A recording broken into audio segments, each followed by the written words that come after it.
Oh, so Christ, may you burn in hell forever, forever, forever, forever, forever.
Boulevard. Boulevard.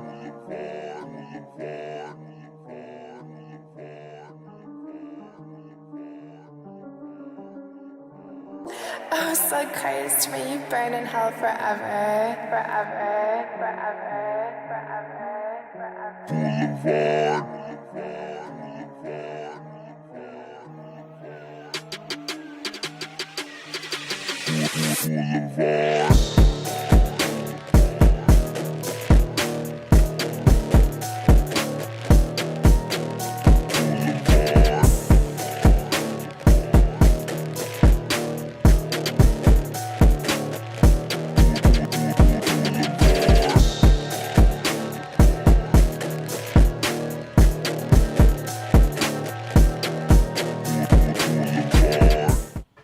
man, the king, the god, this shit, Nick fucking Gage. You know how I start this off. Shout out to all my MDK gang members around the world. And I want to let everybody know, Blvd Bullies versus the World is a podcast. Every Tuesday, 7 p.m. live on YouTube with my motherfucking boy, Larry the Legend. And what the Blvd Bullies are doing, they're trying to ignite a revolution. Within the fans unite and make the crowds electric again. So check out the Blvd Bullies vs. the World. 7 p.m. live Tuesdays with Larry the fucking Legend. MDK all fucking day. Oh, so cursed, may you burn in hell forever, forever, forever, forever, forever.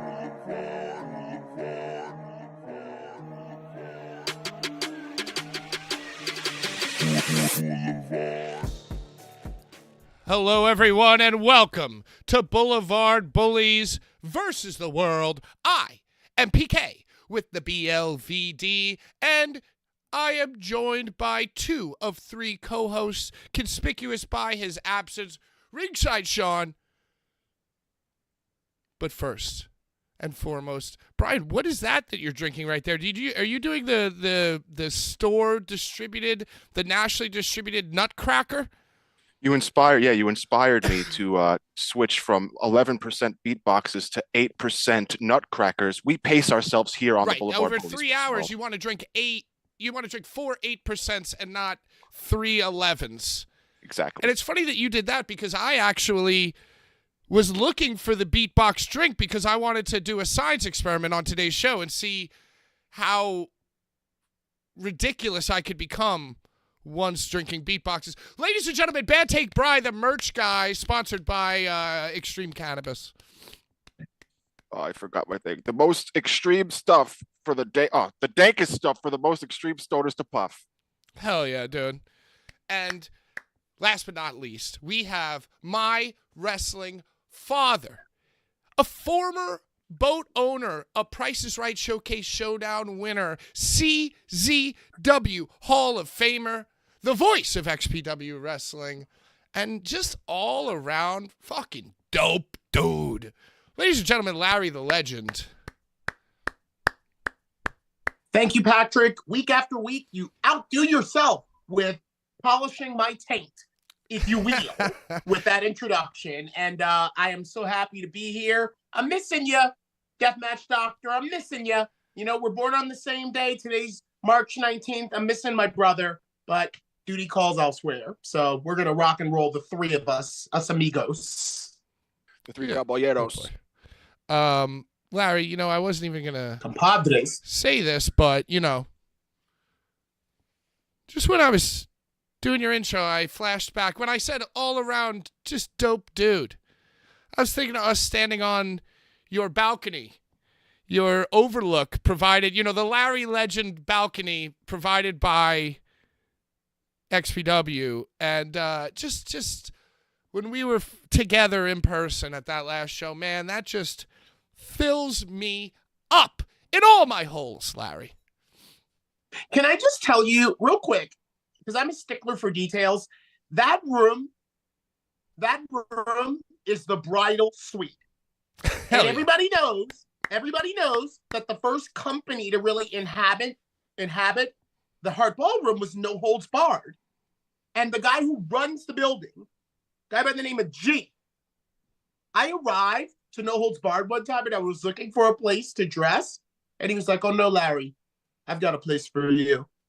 And he proceeded to put the code in on that door and show my ass that fucking room before the floodgates became open for that to just be, you know, the girls' room or Danny DeMonto's rolling They found room. out that was the hot room. That was the hot spot. Everybody found out. I got it first, bro. I got that bridal suite first. G from the Heart Ballroom. And if you've ever run the Heart Ballroom, you know who I'm talking about. G unlocked that door for Larry. Yeah. Hey. I remember. I love looking now. Your fiance Amanda was in there in my palatial estate. I saw her looking down upon the. Yeah, it's a great room to peek from. Got windows.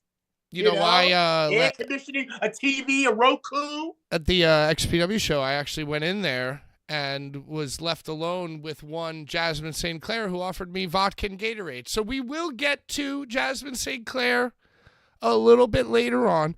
There is a lot to talk about this week. But the main story in the Blvd Bullies world is that last week we announced that we had 5 shows remaining because Brian had just completely become unhinged and gone off the rails. We instituted jail cells. Yeah. We completely, what do you call it? Like what happens when you're in jail? Yeah, we set him straight. We scared him straight with the jail cells. We had announced that we had 5 more shows remaining. Then ICW went ahead, stole our idea, said that they had 5 shows remaining. So then we went ahead and said, well, if they're going to do 5 shows remaining, we're just going to keep the show going. Then they stole our idea again. Now they aren't just doing 5 more shows; they're doing more shows. So we're just setting... to be fair, they're not there. There's no scheduled shows, but the last 5 shows that they have are their last scheduled shows, and then there will be somewhat of a break. That's and after each one of those 5 shows, there's bound to be a live sale. There's a live sale tonight. I wonder what the attendance will be like for the live sales now that we kind of dangled that there's going to be 5 only Warriors for the last time. Well, I will say that for the show that they just did, where was it? In Cambridge. It was definitely packed show. Hell yeah. It's Brian. Have you ever been to that venue? No. Never been there. But I'm just saying, as far as like a crowd being loud and looking good. Loud and proud. Loud and proud crowd, yeah. Well, I just want to say, besides, pointing out the truth. Okay, Brian, I see you watched it. Besides pointing out the truth, which is that we announced 5 more shows, and then 2 seconds later, it's unearthed that they have 5 more shows. Besides pointing out the truth that they stole our 5 more shows idea, last week on the show, when we thought they were in their final run, I had plenty, well, actually, all of us had plenty of nice things to say. Like, yeah, we poke a little fun here and there, but really, we're always pretty honest. And we had plenty of nice things to say. Give credit where credit's due. So, it wasn't a hate. It wasn't a hate thing. But, I mean, it is kind of interesting. We have 5 more shows. They have 5, and now we're killing. And now there's, kind of interesting. But, hey, shout out. And you know what? A lot of, who cares about whatever? But a lot of our viewers, a lot of members of the deathmatch community, were very upset at the thought of ICW going away because they're the only ones who run always constant deathmatch, and they go to different towns. So, yeah, it's gay. Hey, just like Blvd Bullies sticking around, ICW sticking around. It's good for the deathmatch community. Undeniably, for either side. Yeah. Pat, I'm sorry, Brian, but I'm exactly with you for the very reason that when GCW was originally gaining all of its fucking traction and steam, I'm talking the Howl days, I still had one foot firmly planted down in that land of combat. Do you understand what I'm saying? More like I want everybody to fucking eat at the table. More like combat. Yeah, combat, cunt back. Okay, you took it too far, Larry. You can't get us excited. It was cunt with a K. Game Changer World, shout out Game Changer World. Hey, St. Patrick's Day was this weekend. Did you guys do any St. Patty's Day things? Brian, did you do a St. Patty's Day thing? Yeah, I worked every fucking day, doubles for 5 days in a row. Larry? St. Patty's? I drank red wine. I drank red wine all day. I drank like 6 glasses of red wine at my kitchen table until I went upstairs and fell asleep. Hey, hell yeah. Shout out. I didn't really do much. I ate and smoked weed in between all of the glasses. Okay. But no, I didn't do anything but be by myself and drink by myself. Sounds And good. I wore my Salvador McMahon. I wore my Salvador McMahon t-shirt on St. Patrick's Day. And I want to let you know something, Patrick. Tell my me. own personal saint. Excuse me. At one point, I went over to check on my aunt. You know, but the listening audience may not know. My aunt's pretty much out to pasture, if you will. She's not doing much of anything without help from the family. And my aunt looked upon the Salvador McMahon shirt and she said, "What's that sticking out of that man's face?" And I said, "Oh, that's his mustache." And she goes, "Oh, it looks quite evil." Well, wow. She said that mustache and that man looks quite evil. It's a good and take. I said to her, you know, Wendy, it turned out that this was an evil man. This was an evil man. Yeah, it turns out. Like, but today is we honor the Irish. Today's the Irish day. Hey, you know. So I'm wearing the McMahon. You put an MC in front of that shit. Who knows what could happen? Hell yeah. So.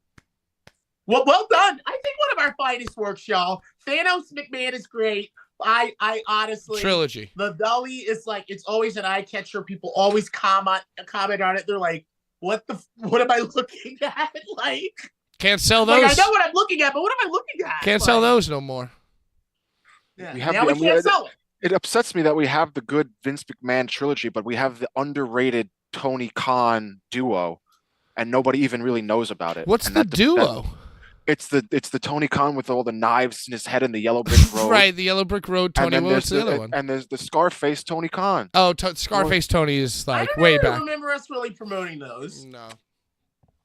Not as hard as we did the winners. Come on. Yeah, well, I mean, you know, really, DKF. it's just like a Tony Khan like death metal design. But I don't want people to take it the wrong way and think that like we want to stab Tony Khan in his head, which we don't. Nah. It's like the whole thing was like a you know, gargantuan beast. Yes, he has serpent tongue too. It's Serpent like a sick tongue, design. It's a yeah, sick design. you know. Like, I remember the great and powerful Khan, C-O-N. Yeah. It was a good shirt. You know, hey, what'd you do for your underrated. St. Patty's Day, Patty? Yo, I stayed in, kid. I stay in. I stay in. Number one. The real You don't wanna spend alkies. no money. You don't want to real spend no money. alkies I know, like myself. I know. Yeah, fuck that. You know, I don't go out for with these civilians on the holidays. Yeah, plus they're sick. Everybody's sick.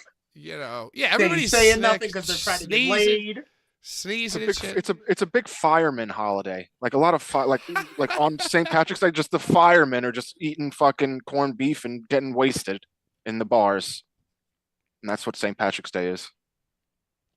So Probably Brian, fighting with the police. before we get to Larry's favorite part of the show, I do want to talk about how you prematurely tweeted the match flyer to the show and got the show shut down on your birthday.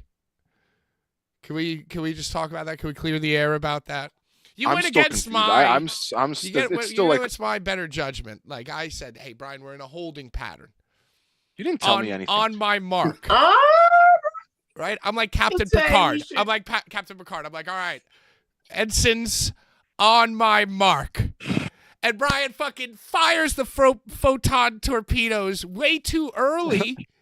Because he prematurely evacuates.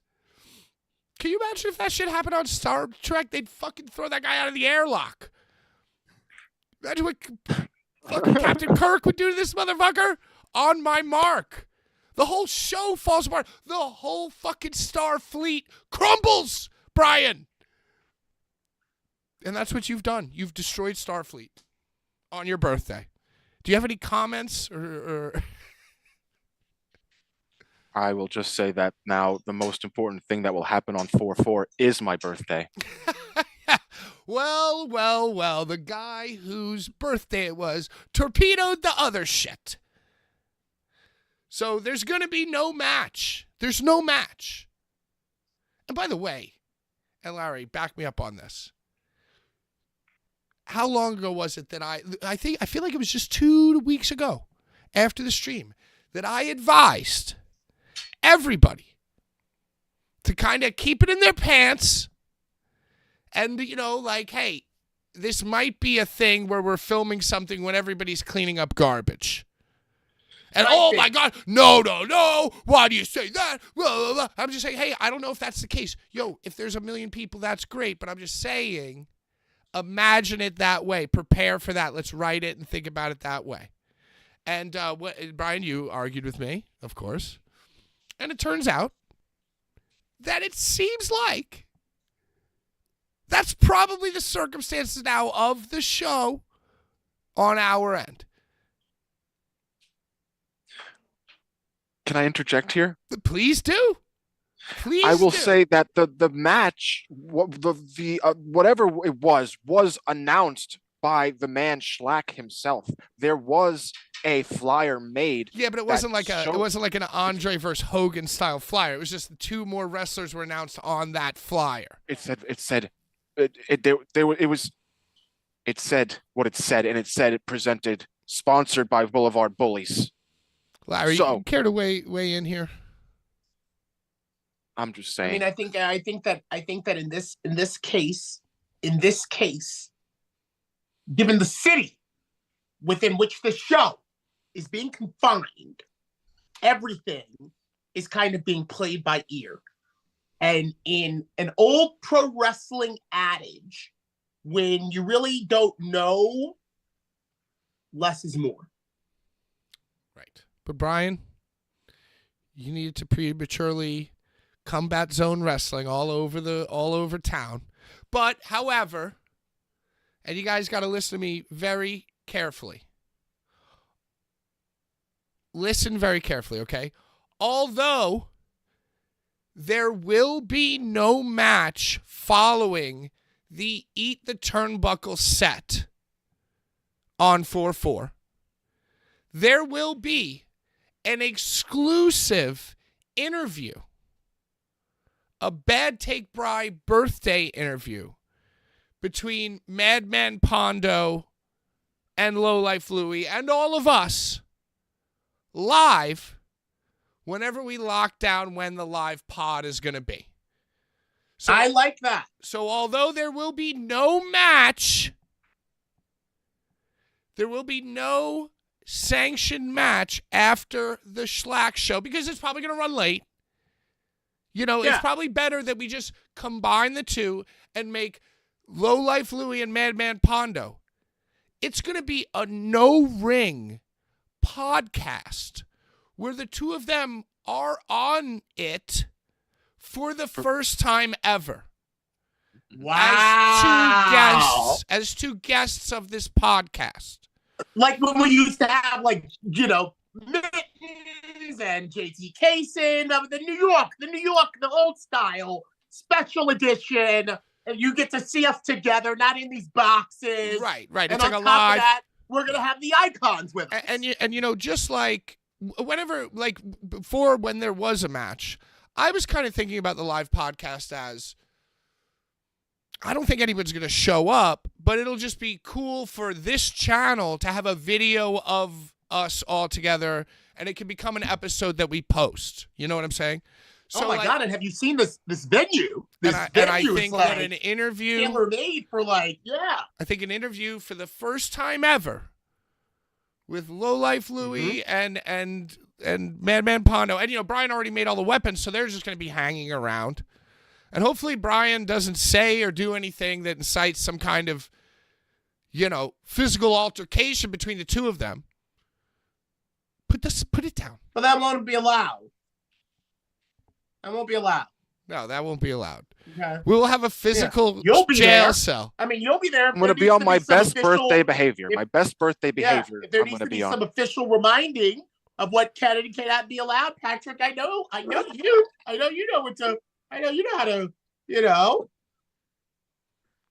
So if you catch my drift, and by the way, if you can't be there for the live podcast featuring Madman Pondo and Lowlife Louie for the first time ever on a pod, If you can't be there live, it'll become a video.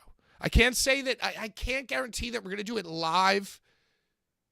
Like live we on really YouTube. Can't guarantee a fucking thing. Right. We can't guarantee anything. But the goal is not to add trying to go live to YouTube that day into the mix. The goal is to tape it live to tape. And then whatever happens, happens. Yeah. Okay. We're not going to promote it. We're not going to promote it as live. And figure this way. It's gonna be a thing. If nothing happens, you will have a vlog walking you through step by step. And we're still going to do a Tuesday. We're still going to do a Tuesday show that week, right? That week we're going to do a go home show for Thursday. I believe as long as we're all I'm just saying. the area on Tuesday. Tuesday, I'm not. Nobody's getting there Tuesday. Is anyone getting there Tuesday? Maybe Sean. Sean will probably get there Tuesday. Sean might not even be here. Well, here, best case scenario, what you're going to get on YouTube after 4/4 is a vlog about our experience entirely. I'm getting there, Larry.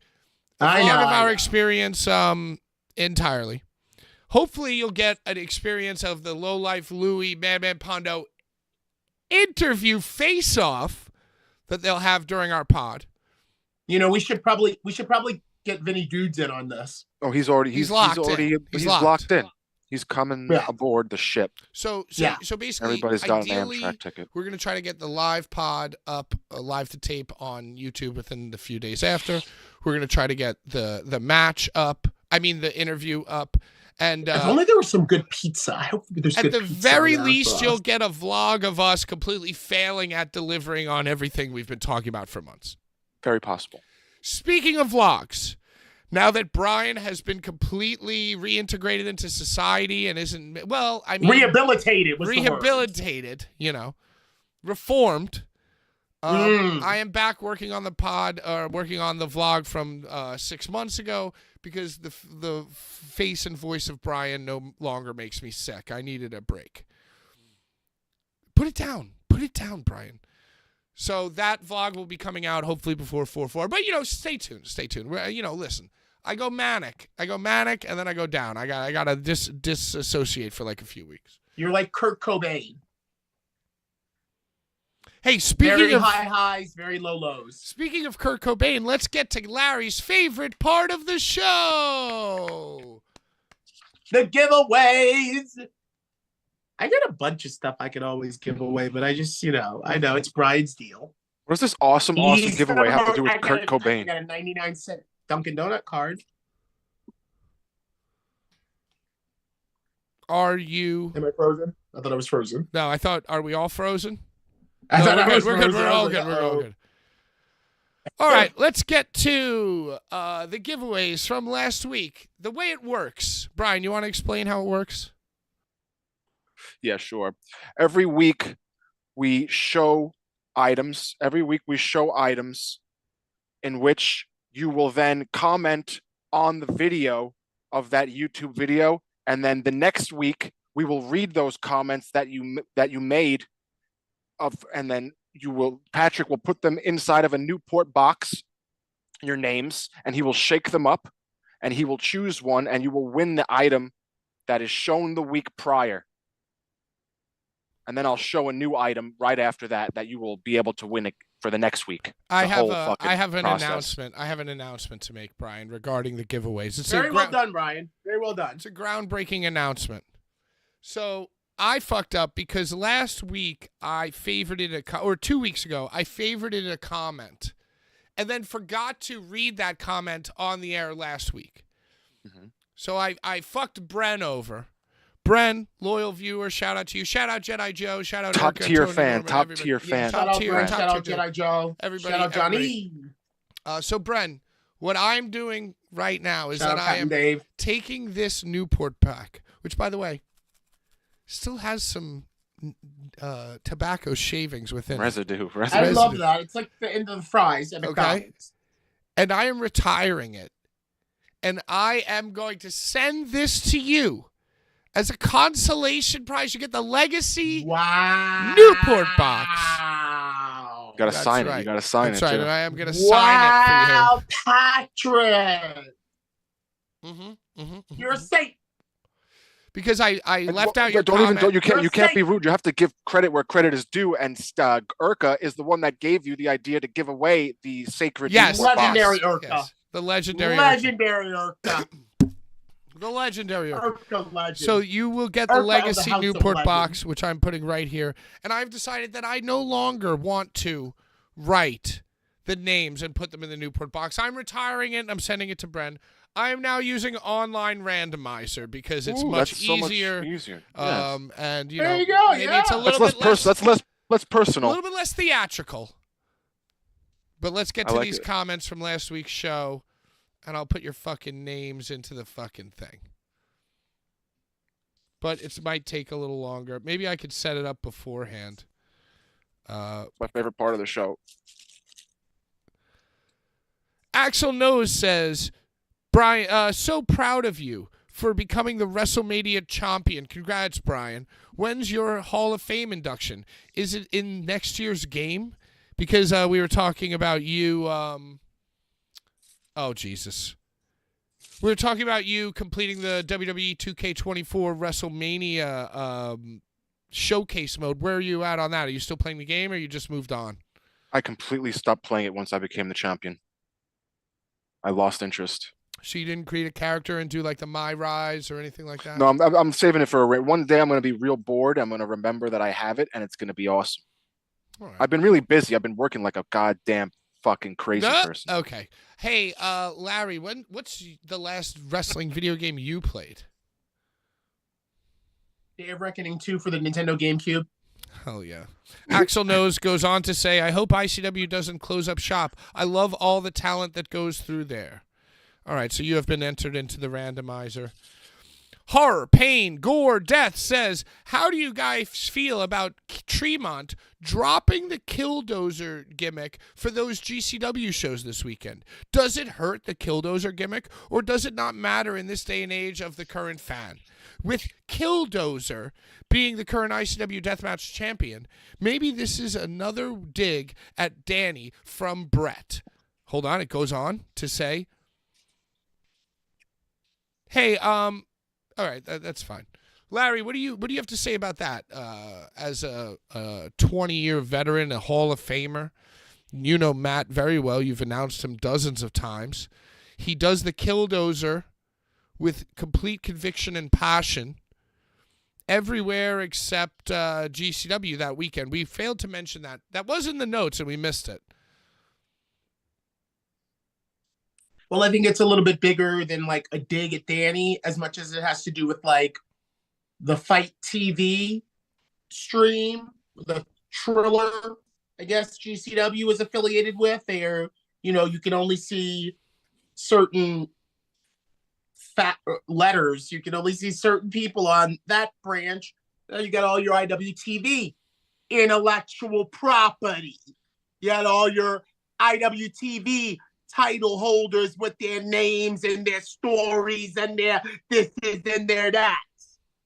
So I don't think we need to be reminded that Casey Kirk is over there strutting her ass on IWTV when you can get Casey Catal in the showboat. Wesley Easter 3951 says, I don't know what to make of this ICW news. Like Danny or not, he does put out the most deathmatch shows, and that's the sentiment that I was echoing moments ago. It's like, love him or hate him, he puts on the deathmatch shows. Wesley, you're entered into the randomizer. And then Urka says, Wesley goes on to say, sucks the most for wrestlers if it's true, which we all agreed upon. We're not so hateful. And by the way, guys, we got like a 6 to 8 tweet thread about why we suck, which will be the finale, the main event of the comments, and I am entering that guy into the contest as well. So stay tuned for that. If he wins, he's not going to want the shit. He'll want it. You think so? Yeah, I'll send him another empty Newport box. I got like 3 sitting here. Urga says, one day you will give away the Newport box. So shout out Urka. You know what? You're getting one of these Newport boxes too. Yo, we're signing them. We're signing them. I got 2 or 3 sitting right here. We're signing them. We're giving them away. Each one of them had their own role to play in the giveaways. Bren. And this is what I was talking about, of course. I left a comment last week, got 4 freaking likes, and Pat liked the comment. And it doesn't even get read on this show. Wow, that's just rude. I'm sure the Botchies or Cass would have read my comment. I'm cold, I'm sad. Yo, that. He's hurt. That hurt me. You hurt him. Yeah. Our fans don't hold back. And then, of course, Brian, you hopped right in and said that I was the Vince McMahon / Andy Lawler / Michael Servino of the Blvd Bullies, filtering comments and Servinoing it up. Full Servino activity. Servinoing it. Real quick, Brian, has there been any more Servino censorship in the world? Oh, by the way, I just want to say that I saw where's my phone? I saw a clip, or I saw like a picture of like a GCW entrance. And, you know, they're all like making the aisleway, like the fans are like right there. And Servino's like this.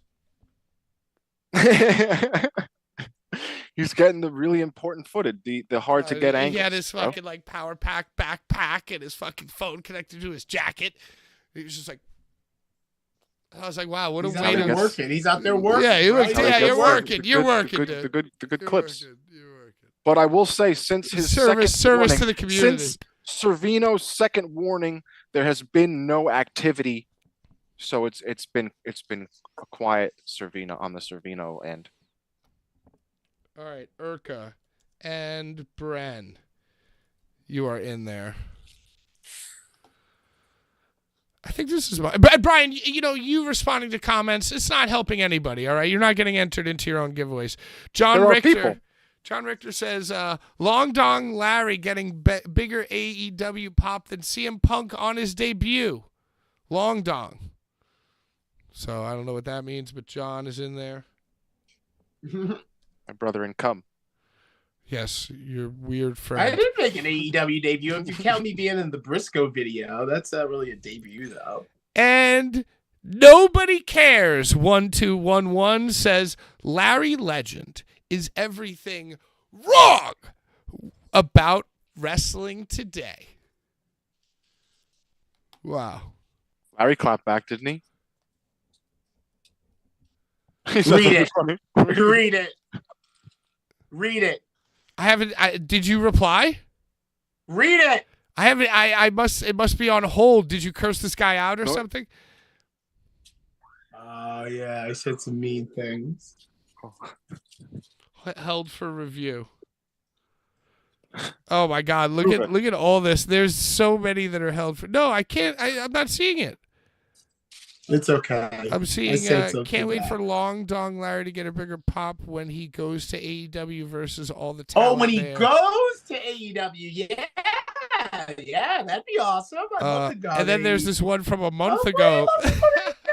Yo, I don't even look at the held comments. Wow, this guy T Curly 4580 from a month ago says, "I heard Brian loves getting pegged."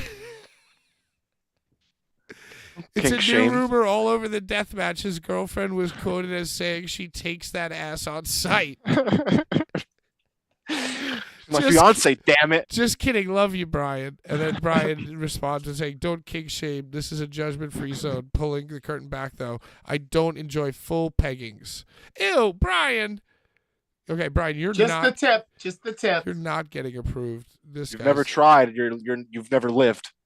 Yeah, you and your bidet. All you gotta do is stretch it like a little tiny bit, and it hurts so good. Oh my God, it hurts so good. You guys are gross. All right, let's read this tweet. You guys ready for this? Mm-hmm. I mean, this is like, whew, everybody, cheers. Let's take a drink and read this twit. I'm ready. My hole is prepared. Blvd Bullies. I like to have fun too, but here's the thing. You have turned a great deathmatch fuckery podcast into a hate cast, acting like a bunch of schoolgirls. He didn't say hate cast. He said hate podcast. I made him sound cooler. Don't make him sound better. Don't make him sound better. This was my favorite pod since its inauguration. But as a deathmatch fan, do we need to talk this much shit? 14 views. This is, by the way, at 3:12 a.m. All I have heard for months is bitching about the chains and who runs it. GCW had John Wayne Murdoch promo bitching. Everyone bitches. They go around bitching about ICW. They bitch about XPW. They bitch about Brett. They bitch about CZW. Y'all just like to bitch. Yet, the guy you bitch about, he's quiet. Now, from the outside looking in, the quiet one is usually owning his shit. Has the pod been that miserable that you need to talk shit to make the show run? For months, it's the same shit, bitching about the same things. Nothing is ever good enough for y'all. It's not about deathmatch wrestling in the community. It's about gossip and bitching like schoolgirls. I'm tired of tuning in everywhere, no matter what it is, to just bitch and bitch and bitch. We get it. You like to suck Rob Black off. If his promotion was so good, why can't he get more than 20 people out to his shows?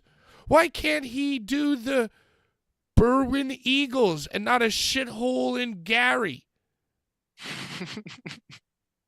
You guys want to bitch about deathmatch talent? Make it go both ways. Oh, can't forget. You can't, right? I forgot. Rob Black's dick is in your mouth. The amount of bias y'all have shown is insane. I like all deathmatch wrestlings except XPW because it's fucking trash. And everyone there threats people like actual shit. Oh, treats people. Sorry. Say what you want about the chains, but they don't air their bullshit during shows. And to a lot of fans, that fucking matters. Thanks for continuing the same BS. Boom.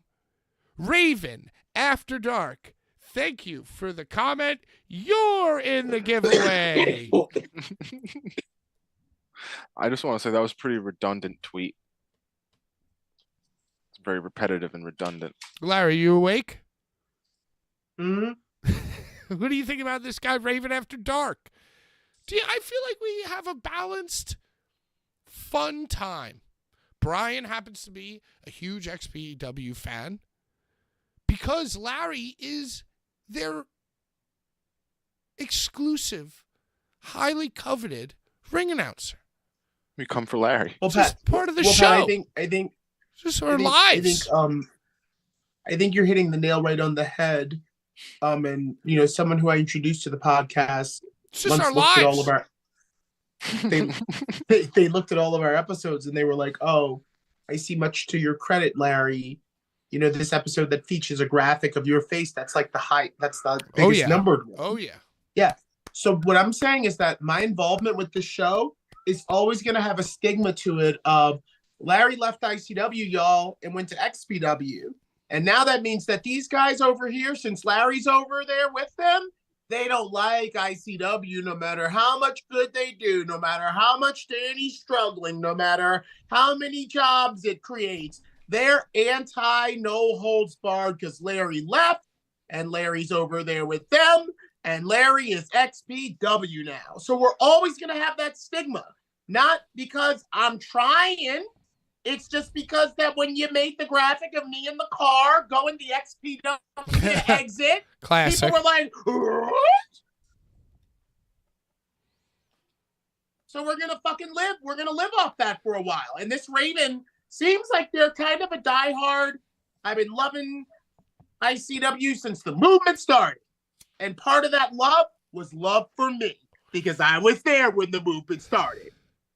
Yo, you know what? I love all of you in the chat. Larry, thank you. That's very well spoken. Brian, keep sipping your fucking garbage bag.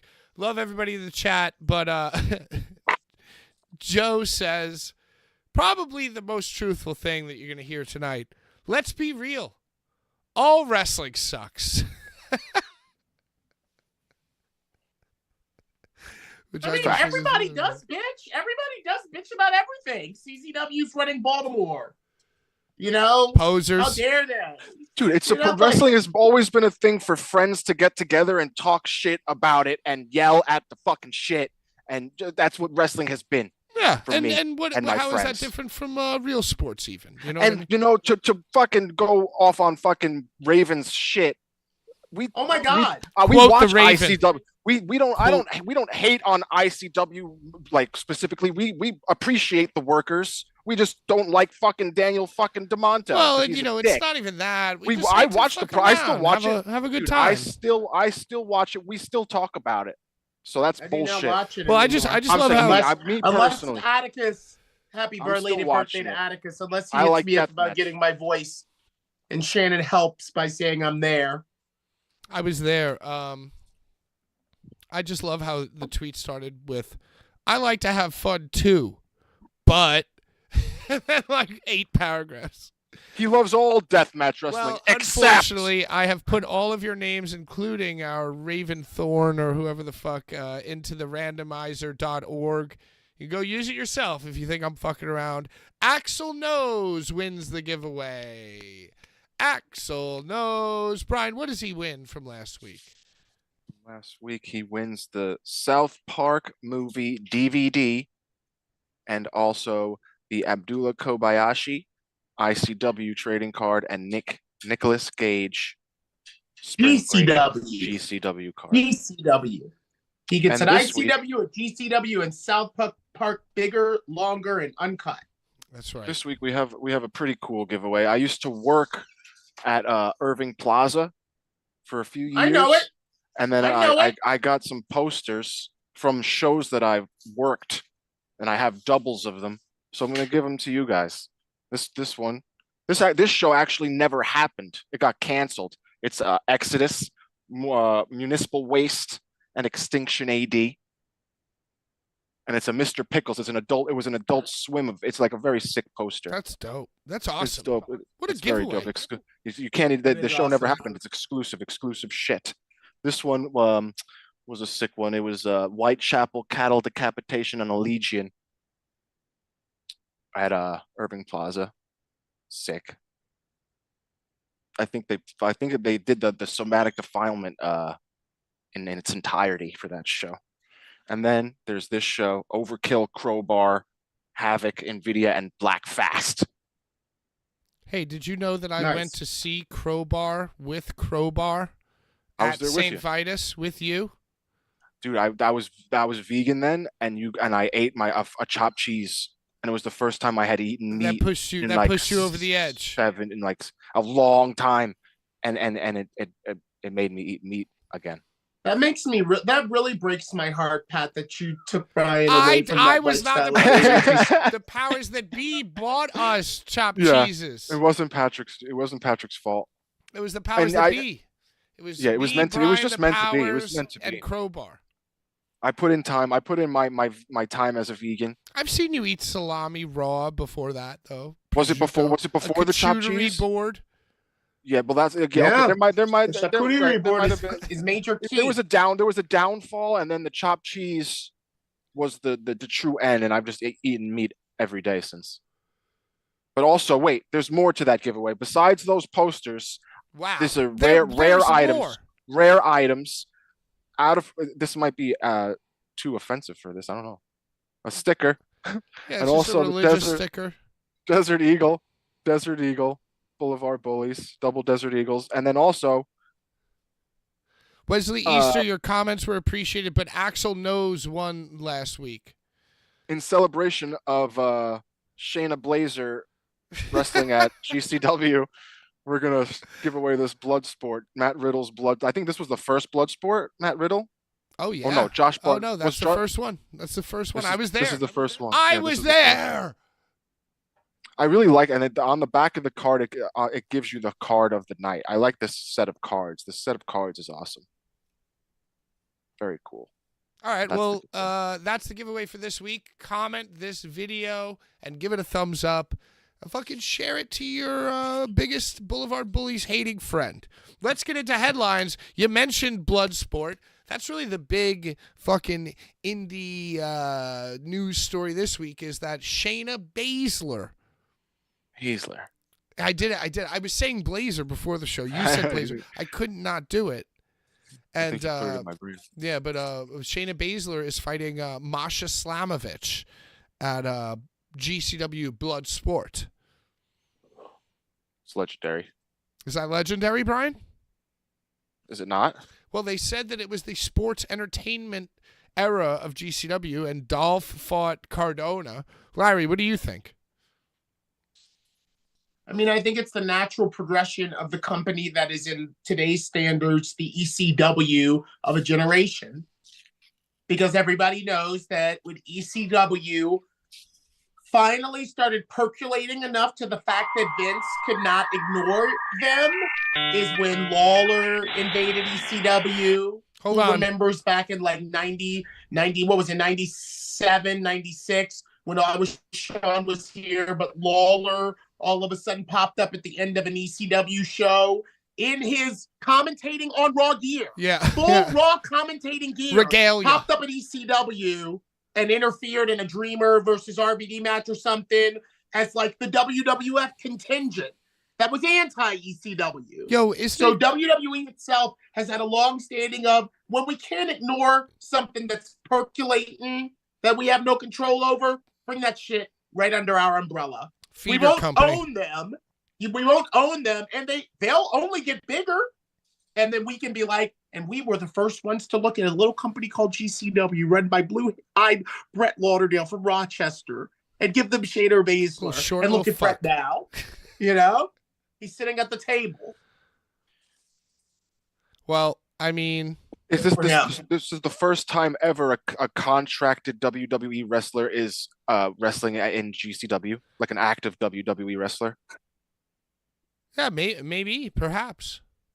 Because at Hammerstein, it was just strictly it was like AEW wrestlers, and like WWE Hall of Famers, but not active. They weren't active. Hey, stop the presses, Loganstein, legendary Blvd Bullies supporter.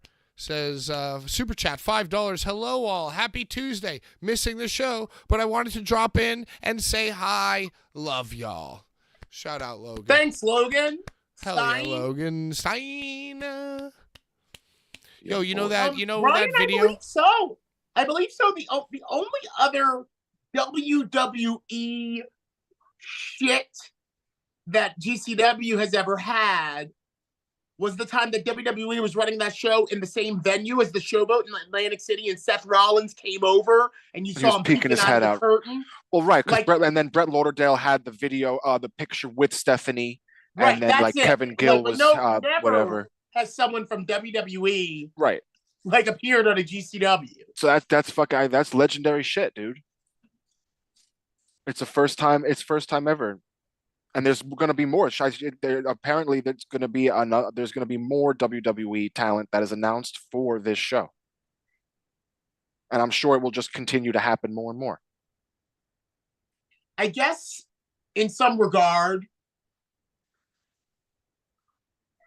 it would probably be best interest of WWE to kind of get their fingers in that ditch before Tony. You know, because the relationship with Mox, you know, and Gage on AEW, remember that? Yeah, you know, for a second, wasn't Vince totally against hiring indie wrestlers? Like there was like a whole thing where he didn't even want to have anything to do with it. Vince is gone. I know Vince is gone. Vince is gone, and now this is unfolding. Yeah. So yeah, I think, Pat, for where GCW is in the conversation, it's the natural progression that they would start doing things with WWE. Yeah. It's so sad because AEW had a chance to be the ECW of like this era, and they skipped right over GCW and went to like the WCW. 2001 of the Impact gets a lot of love. Impact Wrestling gets a lot of love for what they. And would you rather be fucking Dante Martin in AEW in over your head, getting hurt? Or would you rather be Blake Christensen in GCW or like Effie, like doing every 2 weeks, dude. catching flights, doing your own merch? Yeah, Chris dude. Bay and Impact. Yo, You know, if you're a GCW mainstay and you're on every single show, and then you could go take Wrestling Revolver and whatever else, your life has got to be so much better than an AEW person. I mean, maybe not, because maybe it's like AEW is just like, it's like AEW is like the corporate soul crushing job where you have the health insurance and the PTO. But like, I don't know, dude. Like, you know, and now GCW is getting like, yeah, they're getting the ECW treatment. They're getting a few people. You know, Regal was at the like original Bloodsport, or like the second Bloodsport, and he was like checking things out with Moxley. You know what I'm saying? Yo, I wouldn't be surprised if Moxley was on that show too. He's been on it before. No, that's what I'm saying. Now, no. All the AEW guys are not going to be as involved with, you know, oh, right. Brett Wasn't now there a because thing? There was a thing now, right? Or yeah, like Yeah. Brett's the new Gabe Cody took all the Sapolsky. guys. Mox can't go back to GCW. When's the last time Mox was Yeah, on you're GCW? right. You're right. I guess that was his last thing. Mox is. You mentioned Wrestling Revolver. I would say Wrestling Revolver has better production than GCW. Oh, like by a large degree, right? Yeah. It's like insane. But they don't run that often, and they don't go like all over the country. I don't think. No, They're I think in Iowa. It's in Iowa, but it's always a packed fucking house. It's always packed in there. What do you call a bunch? Are they Ionians? Ionians? Iowans. Yo, I just think, listen, Ioweenies. shout out to Masha Slamovich, who's an awesome wrestler. But the I love idea that she's going to be able to, like, you know, get a single leg on fucking Shayna Baszler is a joke. And it's going to be the same thing as the AEW thing. Bloodsport has always been like a little, nah. It's always been a little, to me, you know. Like, well, it's word like shoots. Like, I don't know. UFC shit. Brian, who do you think the other WWE person is going to be? Oh, you want to, like, yeah, I put that in the notes. Let's talk about, give me your most ridiculous GCW WWE crossover real quick, Brian. You know what I would want to see? I would want to see Kevin Owens versus Nicolas Gage. Wow. Okay. That one, or Nakamura versus Nicolas Gage. Wow. Oh, what about you? But Tremont's like a stay too. You can do so many things, man. It's like crazy. You know what? I hadn't thought about this. I'm just gonna go Tony Deppen versus Rey Mysterio. Oh shit, dude! There's so many possibilities. How about that? All right, Brian, you were talking about and we will get to deathmatch drama. We're not even in deathmatch drama yet. We're just in like headlines. What about Sami Zayn comes back as El Generico at Mania? Anybody? Or in GCW? Yes, as El Generico. El Generico returns in GCW. We all know who it is. Well, then he's got to fight whoever the champion is and win the belt as El Generico. He's got to win the GCW title. Imagine. That'd be dope. Imagine the crowd, so dude. dope. That'd be so dope. It would be the stupidest they thing. They wouldn't even know what they're looking at. These fucks. Holy shit.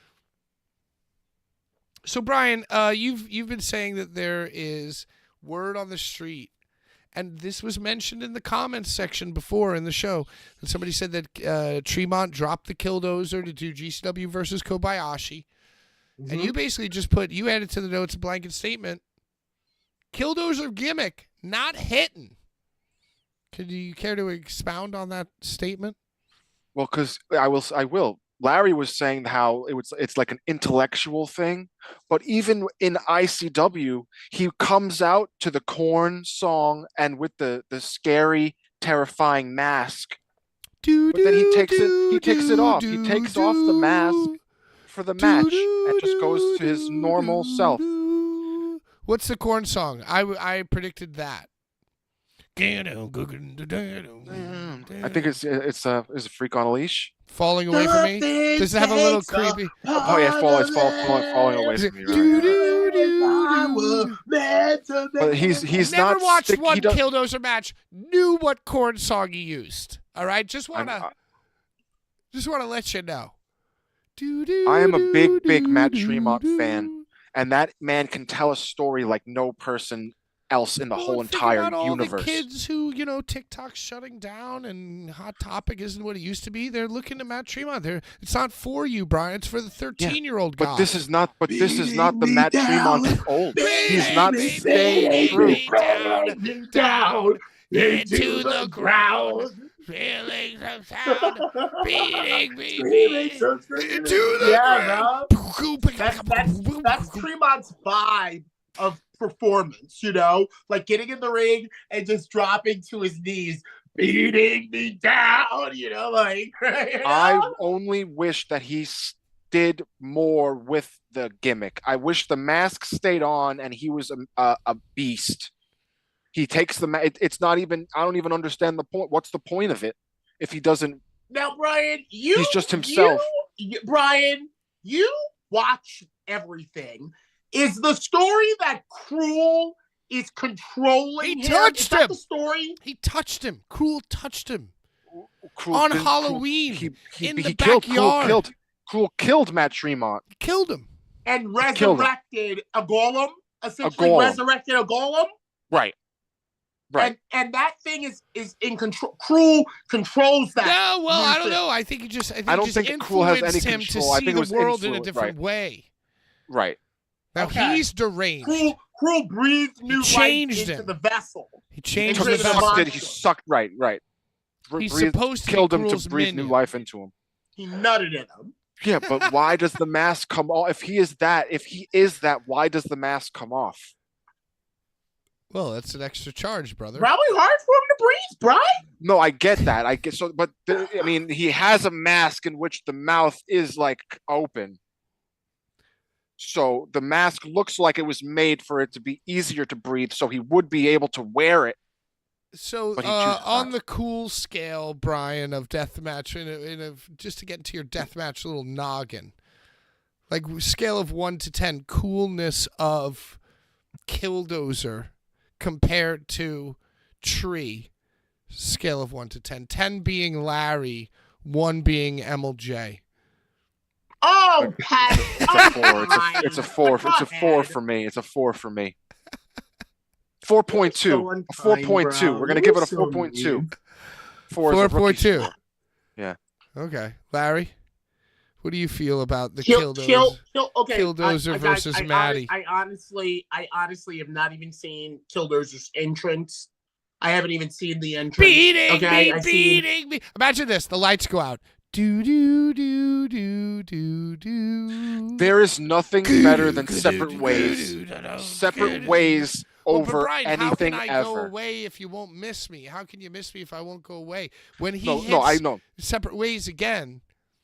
He used it at GCW. To fight Cruel. He used it at GCW. But he the whole entrance means nothing if the character doesn't follow the entrance. So it's pointless to me.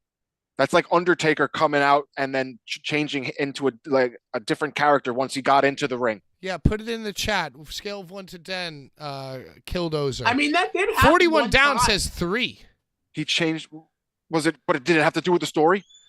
Yes. See, but I mean, what about Father Tree? Unless it comes out that Tremont does a promo and there's a reason behind him taking the mask off. No, he just lost his way. Then he's going to snap out of it. He's going to come back, be a valiant hero, dude. I'm not sold. It's a 4.2 on the Killdozer. 41 down says 3.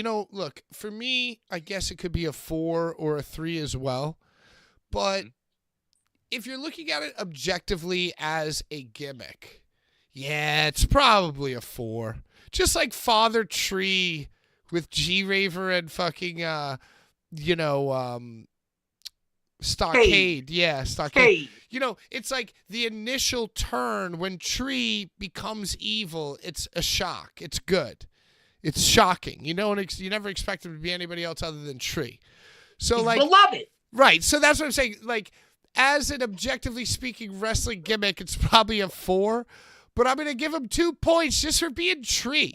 Just because I know I feel it's that, him. bro. That's what You when I'm know what I'm thinking of saying? my ranking. That's what I'm saying. Just because it's Tree, So it's like he's above gonna get average. knocked up a couple bunches, even Right. though I never even seen it. Right. So yeah, exactly. So like just like I'm sure he's doing great work.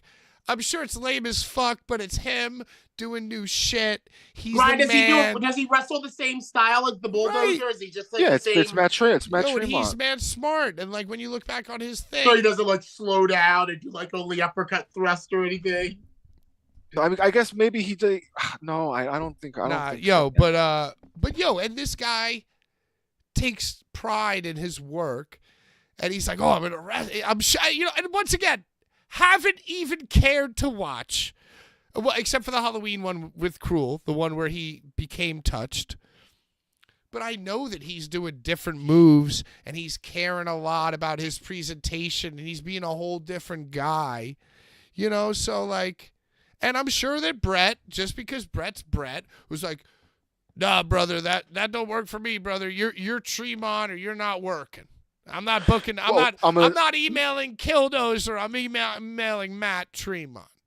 From your past dealings with Law back in New Orleans. Larry, am I wrong? I'm not talking to Killdozer. I'm not booking the Killdozer. I think it's bigger. I think it's bigger than that. I think it's bigger than ego at this point. Brett is working with WWE. He don't got time for the Mickey Mouse bullshit. It has more to do with the fact that Cruel ain't in GCW. All that shit is over there. We don't want to remind people of over there. You're over here as this on my show. All right, final thoughts, Brian, on this topic. It's just like how Necro is on the final bloodbath, not MAGA. Yo, Right. Hell yeah, dude. You know, if we were smart, we would print up 300 Choose Death t-shirts on his behest. Well, you have to get permission. Yeah. Hey, next topic. Did you see all over the Instagram and the Twitter? It was Charles Mason strangling people at his fucking meet and greet in New York. Strangling in jest? Yeah. Basically, like Charles Mason is like a sexy. He's like 50 Shades of Grey, sexy psycho. Right. Larry, you've seen this. Of course. He's one of the Amazing Red's children. Right, and he is a hogger. Who hasn't he trained? Is that trained? what they call those kids? Yeah, the hoggers. The hogs. Who hasn't he trained? You know what I'm saying? The Hogs of New York. And so Charles Mason, and I'm sad that Sean isn't here to comment on this because I guess Charles Mason was at the PWJ booth at this NY Big Top Rob Feinstein. Big event. Rob Feinstein big event, whatever. Right? So, but Charles Mason, like, all these, like, wrestling fans. Yeah, that's the word those are the words I chose. All these wrestling fans. Yeah, wrestling want to go meet Charles Mason and have him like strangle them or put them in like a sleeper or whisper or whistle some sexy deranged shit in their ear. Some people pay for that. Well, apparently many a person did. There was a video of him like yelling at kids. So apparently Charles Mason, he's he's like MJF, except he'll rape you, you know? Patrick. People pay for him to do it, though, Larry. Yeah. Well, I mean, but in public? In public. In public? Strangle me. I wish I had a slideshow for you of all these fucking tweets of people getting strangled by Charles Mason this weekend. The one guy from PWJ. With small ice. The hot dog guy. Him with small children. Yeah, okay, he told small children they never amount to anything. He put. I need more information. When you're saying he's strangling somebody, is he like strangling them to the point of passing out? You know what? I didn't see any of those, but I'm sure there are a few fucking great faced photos out there from Charles Mason. I'm sure if you throw a few extra ducats, I'm sure he'll get gnarly with it. They're fucking weirdos ejaculating by asphyxiation. Extremely bizarre. Extremely strange. Hey Pat, you've been in a couple different locker room environments. Can you remember anybody that you remember as just kind of being like the guy that was with other guys that were on the show, but you would always see them kind of like waiting to break out to their opportunity to be the guy on the show? Do you remember any of those guys that then eventually became a deal? And now you can look back on it and be like, yo, I remember when, just for example, I remember when Jungle Boy was always showing up at PWG with the Young Bucks, and now he's Jungle Boy. Do you have anyone like that? Because Charles Mason is that for me. Well, I what's remember the Charles Mason when he was like not a thing, when he was just a guy, like with Mark Quinn and Isaiah, who were on everything, you know? Do you have any guys like that? Huh. Well, when you describe that type of person, I think of only out of the ring people acting that way. You know what I mean? Like only people who don't know how to wrestle act that way in my world. You know what I mean? Like latch on to some hangers. Well, they weren't hanging. They weren't Hangers. hanging on because they were bad. They just were. Yep, they were green. I'm talking about like green boys. Like, can you remember any like kind of Oh, green my boys God. that then like took off like a Gangone or like a? I guess he who shall not be named. You pretty much were around that person like from nothing to something. That's what you do, right? That's what you do. Yeah, you hang around, you learn. You go to the shows. Yeah. Always got your gear, brother. You're always ready to go, exactly, brother. Work for free. Most importantly, work for free. Hey, we need somebody to wrestle Jimmy Lloyd and take a second rope tombstone. That's his finisher. Oh, cool. Yeah, great. Oh, wait a second. Yeah. Oh, my God. We're getting interrupted. We have a super chat from your man, KZ Brown, Larry. KZ, what up, bro? I'll see you next month. Larry, I'll which see you next moment? month. Let's go to the John Waters exhibit. I want to go to the John Waters exhibit with KZ. Larry, which moment is your favorite from the rare backstage video of NWA Great American Bash 1988? Very oddly specific question.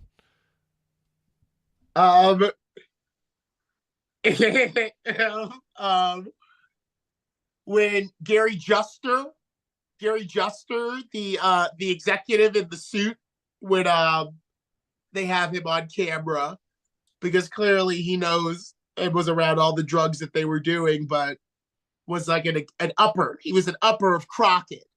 So the fact that they have an executive down there while they're all doing all those drugs and wilding out, like lets me know that like forever it's been a way where it's like, yeah, let's give these guys what they need to get where they need to be, and basically ride them until they die.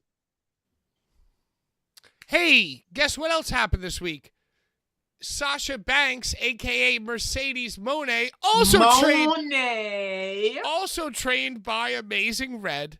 Who hasn't he trained? Was she? Did you guys watch this? Do you guys care about this in any way, shape, or form? Yeah, I watched it. My feed was going in and out, but I watched it. Are you hyped? I Do you saw her care? funny AEW hair. She had her AEW hair.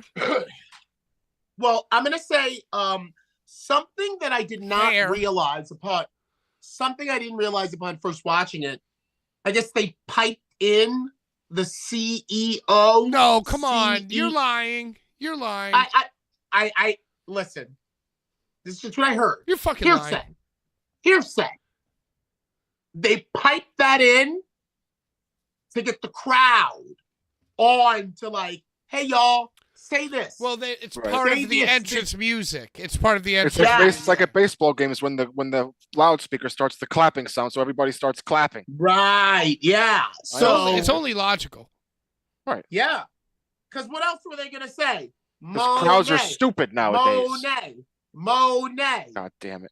Or Mercedes. Mercedes would have been cool. Mercedes. Yeah, Mercedes. Well, do you guys care? Are you like locked in now? I'm completely checked out of AEW. The AEW's women's division is not in a good place to be like bringing someone in. You understand what I'm saying? Like, it's not even anything rude. Like, Well, what Todd, you then gonna do it cools with off that? so quick. It's You just know, it's the same like, thing what with the are you new. gonna do with that? It's like the news cycle's like 3 days. You know, just like when we got canceled. We were canceled for 3 days, then we were back. You know, Never even really. you know what I'm saying? Like so it's like I like feel Mercedes bad women. because I mean Naomi's back over there. And remember, she left with Naomi. So I feel like Yo, but Naomi was probably like, all right, fuck this. Like, thanks for the memories. I'm gonna go chill with my husband and like work for this huge conglomerate. Well, Naomi's a Sagittarius, you know, Pat. We know what to do. Hey, shout out Sasha Banks, trained by Amazing Red. Who hasn't he trained? What? Hate her. Yes, Are and you then sure and of then that? I she didn't know went that. and then she went to Mexico to learn her extremely extravagant and overdone finishing maneuver. I love that she did that move in heels. All right, okay. It made it look deadly. All right, now The fact that she did it in high heels made it look deadly. now it's time for everybody's favorite part of the show. What's happening, Brian? Oh, no. Oh, no. You know what? Crack it open, Brian, because it's your time now. It's your time to shine. It's me and Larry's least favorite part of the show. I mean, it's a fact of life. And Larry the loves viewers' favorite part of I the do show. love hearing it. Larry man. loves Like, the And tea. it Fuck is off, without Pat. question a part of the show. Ladies and gentlemen, death match drama. dun, dun, dun, dun. Oh, the tea is hot. The tea is hot this week. Brian, is it true? Is it true that you ran Jasmine St. Clair out of XPW? Oh, why do we have to talk about We this? have to talk about this. Brian ran her out of XPW with his ways, with his fucking That's a enthusiastic completely ways. poor and a poor take, Patrick. That's a poor take, Pat. Well, No, yeah, because all I merely did was take a bit that is on another show and make a graphic from the bit, which is what I've been doing for basically a lot of things. So to get mad at me. well, wait, what graphic? Ridiculous. What was the bit? What was the bit on the show? The bit on the show was that Rob and Kat were announcing that Jasmine St. Clair was going to beat her own gangbang record, which is 300 men at one time, to 301 men. The celebratory gangbang. Okay, and then you were told by your Because MAGA Butcher is not going to be in attendance. MAGA Butcher will be in Japan. So Jasmine St. Clair was going to do So that. basically, your father, Darth Vader, told you to make a graphic promoting this. You were told to make a 301 graphic. It's No, the bit. he did it on his own. The bit. There was a bit Did on you the do show it? that Did it on his announced an own? event, and I did it on admit his own. I do everything Were on you my own because I instructed, think or were you things are told on funny. your own? He was I not do instructed. things. He did it on his own. Now, I'm did not- you get? I'm Did not you then instructed to do send it? anything. Did you then send it to the Evil Empire for approval before sharing it? I don't get approval. I It's post not my approval. He memes just wants them to as laugh. I make He them just wants because them to I am a laugh. He fan. wants them to laugh and laugh and laugh. And I laugh. I make myself laugh, and then I Yeah. post the things that make me laugh to make others laugh And then he too. shares it, Well, and Brian, Rob's like, I have "Ha, ha, heard. ha, ha." Some people might not find it funny, I have heard but from some people will. numerous One person's sources. trash is another's treasure. Well, Did you ever hear that expression before? Of course. We're somebody's trash, and we're somebody's treasure. Some people love trash. so you went ahead and took this bit Right. and ran with it. Right. And then what happened after that? And Can I just say? He took this bit, Brian, you did, and ran with it because you are an avid listener of the fucking. And somebody taught him Photoshop. the show within a show within a show. I blame Sean. Sean showed me the way of Photoshop. But yeah, You did this because you're an avid listener of the Rob Black Show, and this was something that was on the Rob Black Show that you then wanted to expound on and make sure that people were listening to and actively engaging in the Rob Black Show, because that is actively engaging with XPW. Exactly. I posted the meme with all of the other things happening at the show. It wasn't just a post making fun of it. I wasn't like, maliciously hey guys, making fun of Yes. Jasmine St. Clair. Well, the I wasn't graphic doing it was in- all about her. the one there was people had. he did I panels. posted them. He did a multi-panel. There was post. matches. There was panels with Multi-panel matches, post. and the bit about the bit that was supposed to have. Oh, it was the bit. Partake. Right. It was the Well, bit. This is a woman who is not easily offended. And she was offended by your actions, Brian. And she quit XPW based on your flyer. You say quit. Rob, the Darth Vader of XPW said that will no longer work for XPW. So I don't think she's welcome at XPW. That's because me, and Ron Nemi are starting our own promotion. Rob wished her well, and she makes lots of money, and she will never work with XPW again. Because of your actions. Comments on the situation. Because of your actions directly. I guess blame the Jew.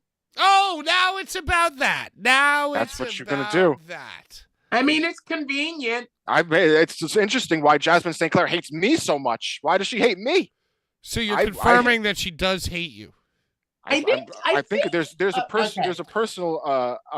Yes, because she Larry? refers to. She said that Rob Black and Kat Martini chose the mark over That's her right. friendship. Yo, and you know what, Larry?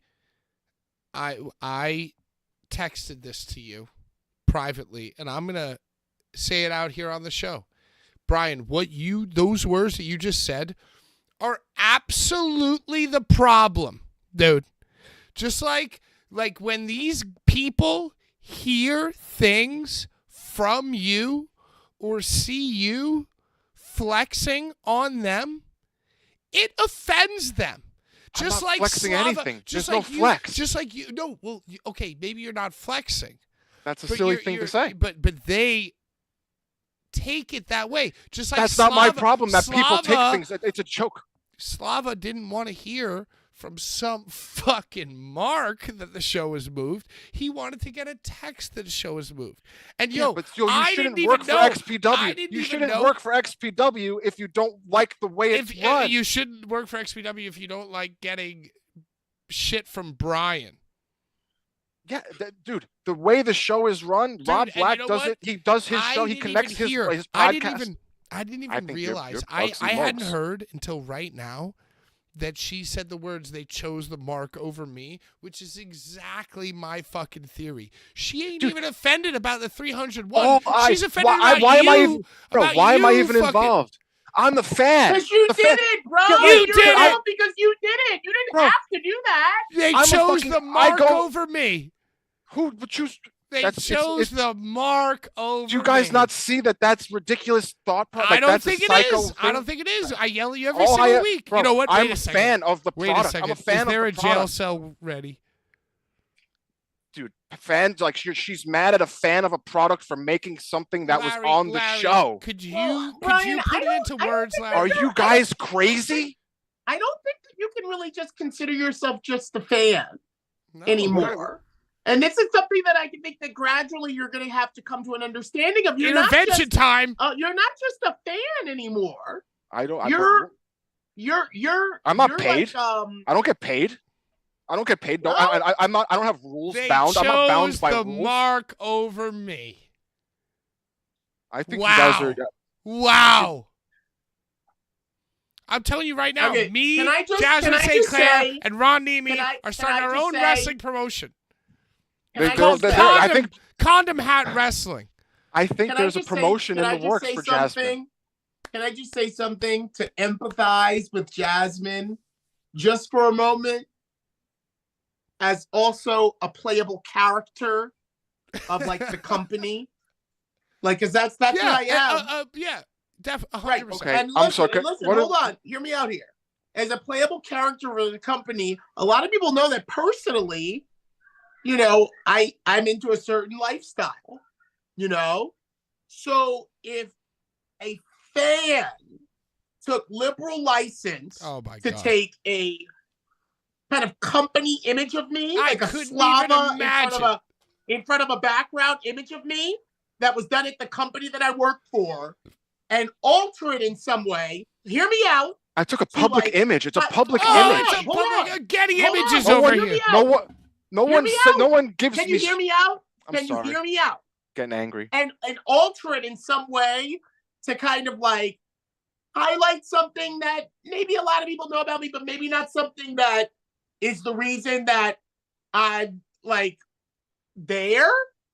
And then the company was like, do it. Like, run with it. It's great. See, but that's another thought, is that maybe the powers that be kind of had their head like, we don't really care about this situation anymore. Like, sick 'em, Bri. You know what I mean? Say, like don't work for another XPW if you're easily offended. Yo. Because there will be offensive things that go down at XPW. So if you don't like it, get the fuck out. Yo, oh my God, they're calling for you to be put in jail because now, and listen, I texted Schlack today. We haven't heard from Schlack for a minute.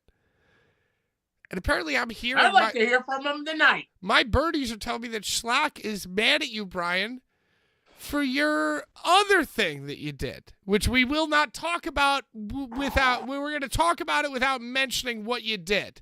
Larry, you know what he did. Larry, you know what he did, right? Larry, you know what he did. Why is it okay? It's okay for you to talk about Charles Mason. I'm just speaking objectively. I'm not making I'm not taking. What you do, Brian? I took public information. Larry, you can imagine what he did, Larry. What do you think he did? I took public information and I made something funny that made me laugh. No, you didn't make it funny. You didn't make it funny. You're lying. Because you laughed. Larry, you know what he did. Did you laugh? You know did you laugh, Patrick? In the group did I see chat. It? Yeah, you saw it in the group chat. No, I don't think Larry was Bongingio? No. Deeper than whatever. Brian, you know what? Hold on. No, I think that I think that Brian, the only reason that you're upset is because Schlack is upset. Yeah. And you thought we were all giddy. You were giddy. I was not giddy, Brian. You were giddy. You know what, Brian? Schlack is upset. I didn't have a jail cell set up for when we only had the show with 2 people. So How I'm resizing it right. Make Pat upset? I mean, Schlack upset. You know, Larry, what he did. Just think about it. Like Limp Bizkit, the graphic? Dude. No. Right. It was worse than that, Larry. What did you do, Brian? I took public information. You are officially the fuck. I swear to God, I'll mute you the first. You're in jail, Brian. Jail! Larry. What did he do? He's sabotaging his own birthday show, Larry. What? We had this whole thing set up for 4-4 with this secret match happening. And then Brian, he just loves to ejaculate too early, so he's got to make the flyer. Now we're in trouble about the flyer. Then is Schlack mad about that? No, Schlack wasn't mad about that. But what Schlack was mad about is that Brian took very, very deeply dark web hidden images of somebody that we all know and made a meme about it in a very insensitive way, knowing that we are doing business with Schlack and that we are trying to latch onto his amazing home run out of the park show. Brian took this personal information from a personal friend of Schlack and also mine and yours. That, and maybe he didn't find it himself. Maybe he saw these photos on Deathmatch Elite, but he took them and immediately ran with them and made himself, an enemy of society. Just think about it, Larry. You know exactly what I'm talking about.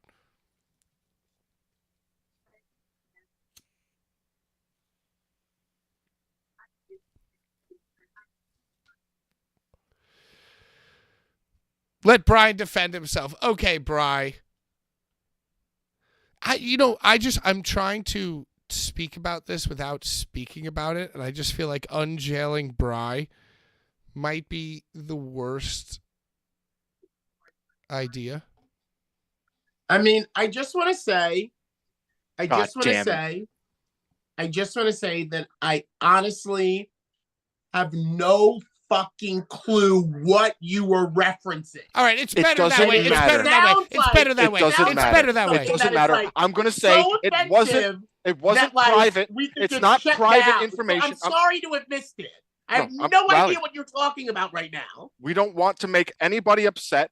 So all I'm going to say is that what I did was not, I didn't maliciously fish for information. It's not hard to find if you look for it. It is there for the public. And I made a joke. You are the worst. Hey, that's an opinion. Let me ask you this. Okay, so we've gone over deathmatch drama of you running Jasmine St. Clair out of XPW. I mean, we confirmed that. She said, she's quoted as saying, they chose the mark over me. We've confirmed dumbest shit I ever heard. We've confirmed that you've upset Schlack. Where does this all connect to Kat Martini's mysterious post about people trying to sue and getting their fingers cut off? Larry, have you seen this? Larry, have you seen this, dude? She might be talking about you, dude. What? You know what? I think she is. Can't make jokes, y'all. Someone is waiting to sue you and get your stuff taken away. Watch your mouths and fingers. Sorry, not sorry. Is this a promotion for All Holes Filled, Larry? Missed that show. The habitual line stepper. You're goddamn right, dude. I saw that, but I didn't know what to make of it, and I didn't inquire. I feel like it's somehow connected to fucking Brian and his behavior, because now you've replaced Jasmine St. Clair. You've run her off, and now you've gotten Hardcore Hillbilly in line to take 301 That's the new bit. That's the new bit. The new bit is that Hardcore Hillbilly is now going to break Jasmine St. Clair's record and get gangbanged by 301 holy cocks. And this is why baptized in blood. This is why I bring up the point about me being a playable character in XPW and not really wanting like liberal license from somebody not on the roster to do something with my likeness to like promote the show in a manner that's kind of like funny to them, but maybe kind of a little personal to me. And here, hold on. Here's the thing. It's not that I have a problem with that, but as a performer, I probably would want to see it before it just was in my face. That's all. That's the only part of this entire thing that I can empathize with Jasmine about. I as well am a playable character for this company. There are real things about me that people who know me could add into what fans would. You're wasting your breath, Larry. You're wasting your breath. We thought that we reformed him. We thought that we locked him up and society reformed him. Like, but we were mistaken. This guy doesn't understand. No reformation. There will be no reformation. Put those signs away. Put those goddamn signs away right now. I'll lock you up again. If you're going to work for XPW, Larry, you're going to have to know. Who told you that, Brian? Who the fuck told you that? Bro, if you listen to I listen to the fucking Rob Black show literally every day. You can tell. That's why this is even. You can tell Jasmine St. Clair Brian is an avid listener of the Rob Black show. That man pays that lady. Jasmine St. Clair been in the business. It's wrestling, bro. It's not fucking 40 years. Macy's. Jasmine It's not St. a fucking. Let him bet. 40 years, Jasmine St. Clair. Totally fine. Everything's cool until Brian comes along and has, I'm just having fun. If you don't want to work here, fuck off. Who the fuck are you? Jasmine St. Clair? The Dudleys used to tell the fucking front row that the mothers used to suck dicks and the crowd used to spit at each other, bro. And now you're yelling at me and I don't care. because I'm not going to change, and I don't do it for any reason besides the enjoyment of being offensive and obnoxious, and that's what I love to do. Jesus fucking Christ! I just once again warn that behavior for me as an announcer could kind of make a very dangerous environment for me. You know, if it's like you're putting Larry in danger now. Tila Tequila got batteries thrown at her when she was at the gathering. You know, and maybe because like this sort of like I would never throw a battery. I would never. But you throw your verbal batteries. I get it. I get it. Batteries. You want is like sort of a chaotic like but throw then shit. If someone threw a battery, you got to say, what the fuck are you doing, man? No, Brian. It's not on the person who you threw a battery at to dodge your battery. You guys are insane brains. I don't know if I would call there you used insane. to be. I'm just saying, like, I'm saying it's there's other people that agree with me. There's other people that agree with me. And just because you don't agree with me. No, Brian. No, I don't agree. Well, I still don't even know what we're talking about. Jasmine St. Clair, you won't 35 years in the wrestling business. Brian makes one Photoshop. She's done. Rob Black. She's done. 35 years in the wrestling business because of Rob Black. 58 years, Brian. 58 years old. Whatever. Because of Rob Black. So what's with the Cat Martini threatening thumbs? Does that have to do with you? Is that what that post meant? We said watch your mouths and your fingers. I don't know. I think it's like Twitter fingers, you know. Yeah, because we cut them shits off with gardening shears. Allegedly. Oh, allegedly. Anyway. Well, Jasmine St. Clair, she don't play no PlayStation. Brian, she won't be playing no PlayStation 2. Here's another thing, Brian, that you did. You made Drake Younger go to rehab.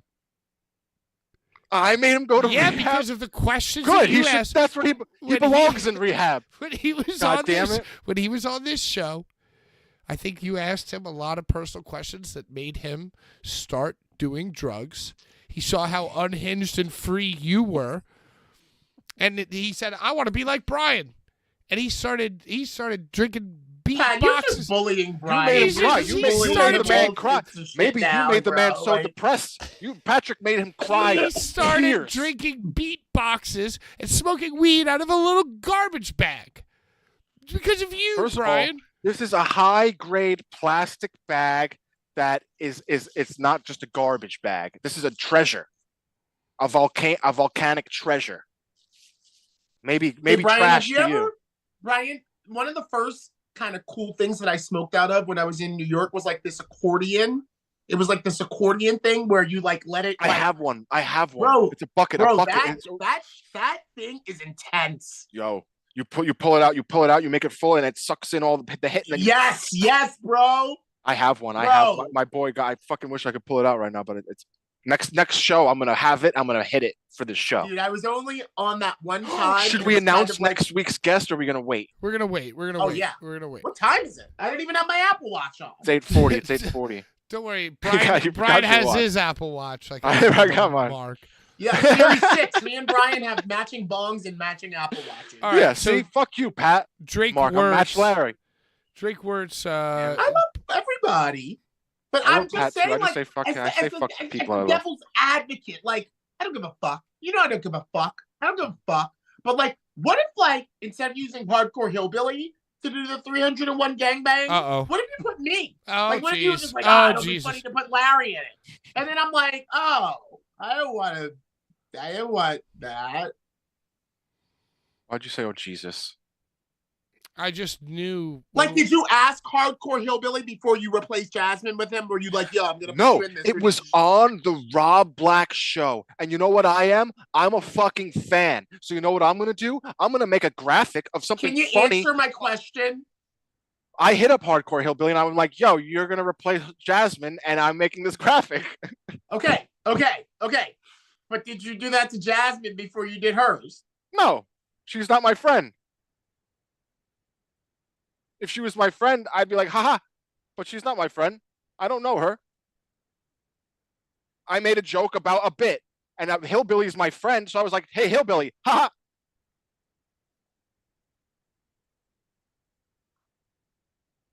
It's All the way right. she goes. The way of the Yes. road. Pat And is gone. Well, it may be for the best because I'm a little He drunk. can't take any more. He just left us. He didn't say, I got to get the door. He left. Bro, we have a big announcement to make. Well, I need him here for it. I know. It's making me tired. Can you look at the chat? I like to engage with the chat. What are people saying? Can you look? Right now, John Richter is here. Hi, Johnny. Who's Love you. Pat's verbally pegging me tonight. Yeah, he was From being Brad. such a bully to you. I think He he always gained some enjoyment. It's because I'm Jewish. Larry. No, you don't even rep Judaism. You don't rep it. You just are it. I'm a blood Jew, Larry. Yeah, well, you know what? You don't wear the fucking little deals. I'm not religious. I'm not religious. We've discussed this. I'm not religious, but my relatives survived. Oh, Patrick's back. Shh. Pat, I want you to hit the Dahmer look again for the summer. Dude, that look is so sexy. You know what I'm talking about, Pat? Yeah, with his little orange glasses. Yeah, when he's like screaming, Ew. when he's like screaming. Your little sexy orange glasses, Dude, I want that look back again, bro. Who? What are you talking about? Your sexy orange glasses. Your Dahmer look that you rocked for a little bit when you were all like fucking militant out. Oh, you want the yellow glasses to come back? Yeah, I like the fucking Big Lebowski fucking guy. Yeah. Hey, let's hear what Drake Wirtz posted on Facebook the other day. Yeah, read that. Today, with the help and urging of some incredible friends that really care about me staying alive, I checked into a rehab facility.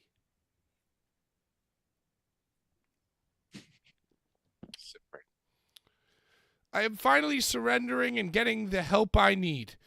When I get out of here, I'm going to be better than ever.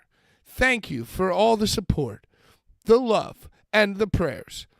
I have 5 beautiful children and an amazing wife to come home to. I need to be the best version of me for them first.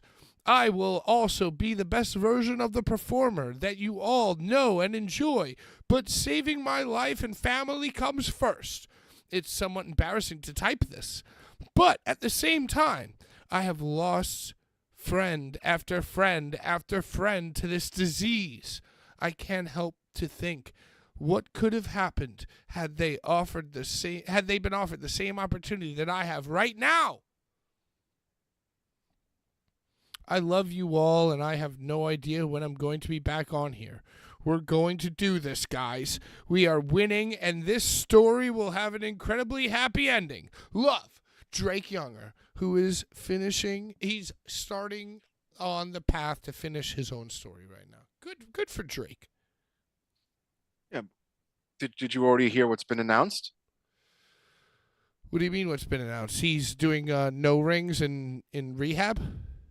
Well, apparently Drake's on the 2-step rehabilitation program of going to rehab. The first step of going to rehab, and then the second step of leaving.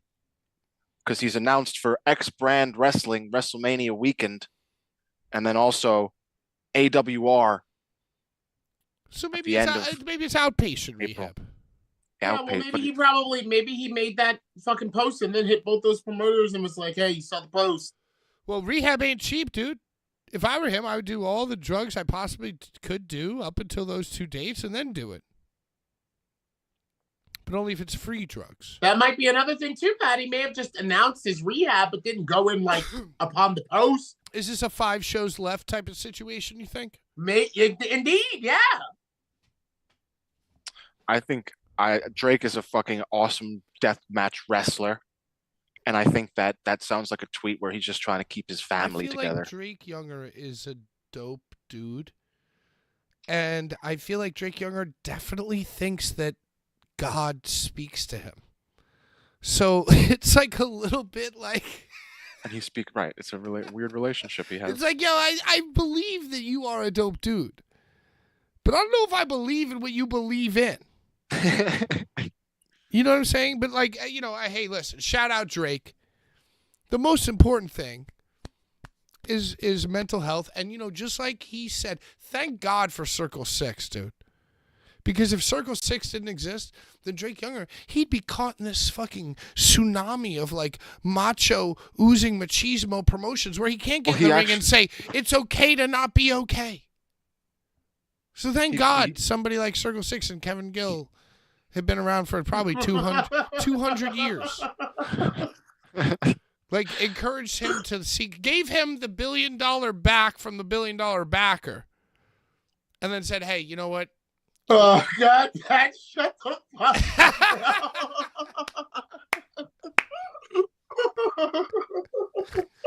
We wish Drake the best. It's a whole story, though, is what I'm saying.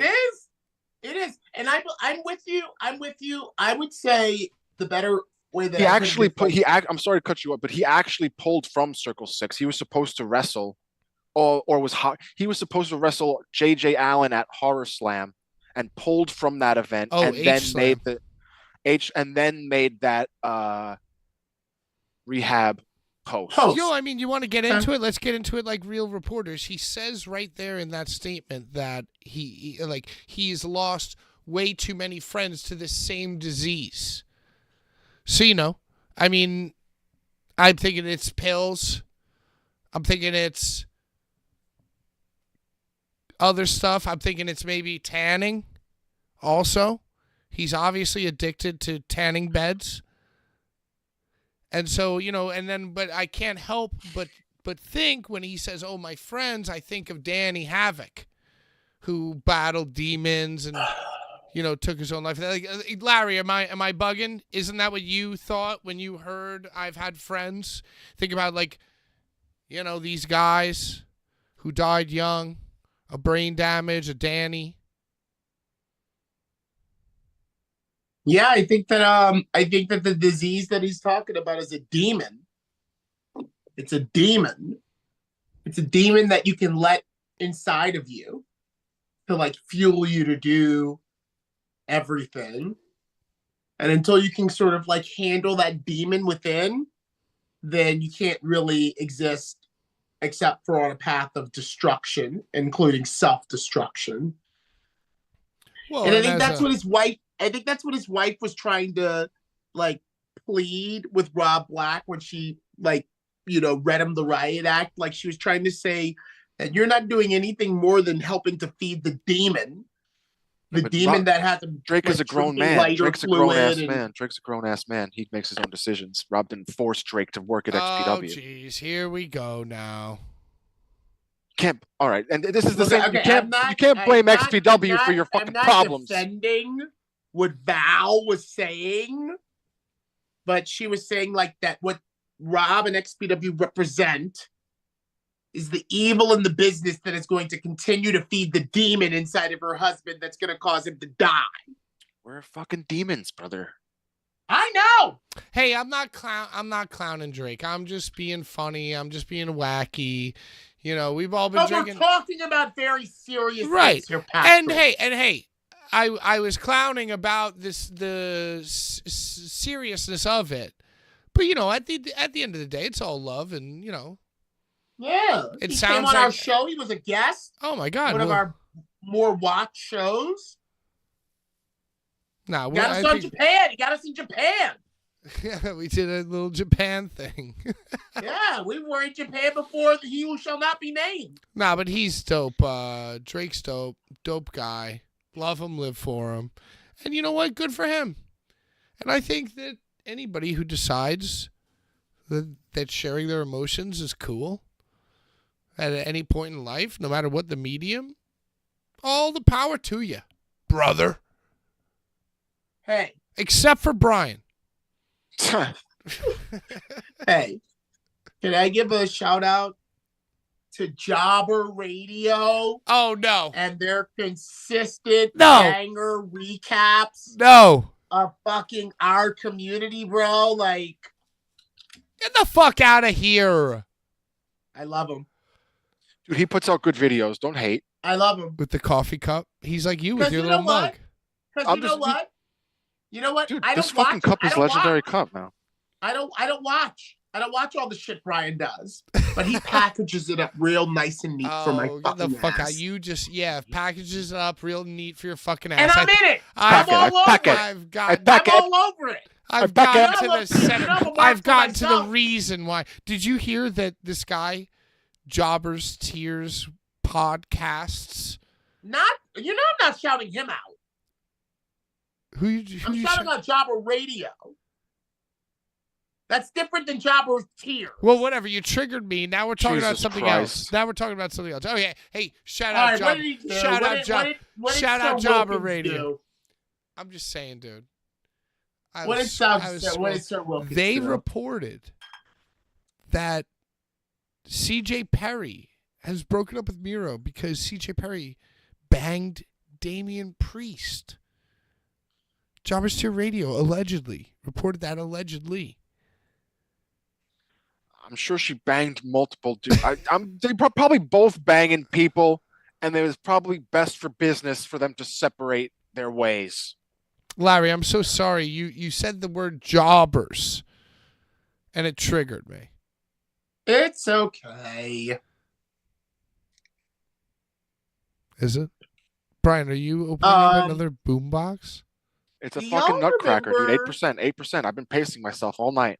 Do y'all remember the time that The Rock, surprise popped up on Raw a few years back, and then they filmed some segment in the back where he was in front of Lana and Rusev, and he was asking Lana about how she remembers that one night. Oh yeah, she remembers the night in the hotel. I think this was at the Barclays Center, and The Rock popped up, and it was a very sort of awkward kind of him alluding to the fact that he had banged her. Yes. Do you remember this? It was very Rock. It was very Rock of him to say what he said. But he had just popped up at the show and was a through character throughout, backstage interacting with people. Yeah, but that was a quip. Rock is good at quips. He's a quippy guy. Not as he's When I first saw that, she probably fucked him. She probably fucked The Rock. When I first saw that, I thought to myself, because I believe Lana and Rusev were very new at that time. They were new characters introduced to the fold. She was the ravishing Russian. At the time, I was like, yo, I'll bet you they had no idea what he was about to say. And I'll bet you that what he's saying is actually something that happened. He's got to fucking do their deal right now in front of him right now, knowing that he banged this broad. Is when I first saw that. That's what I thought. It's very possible. Hands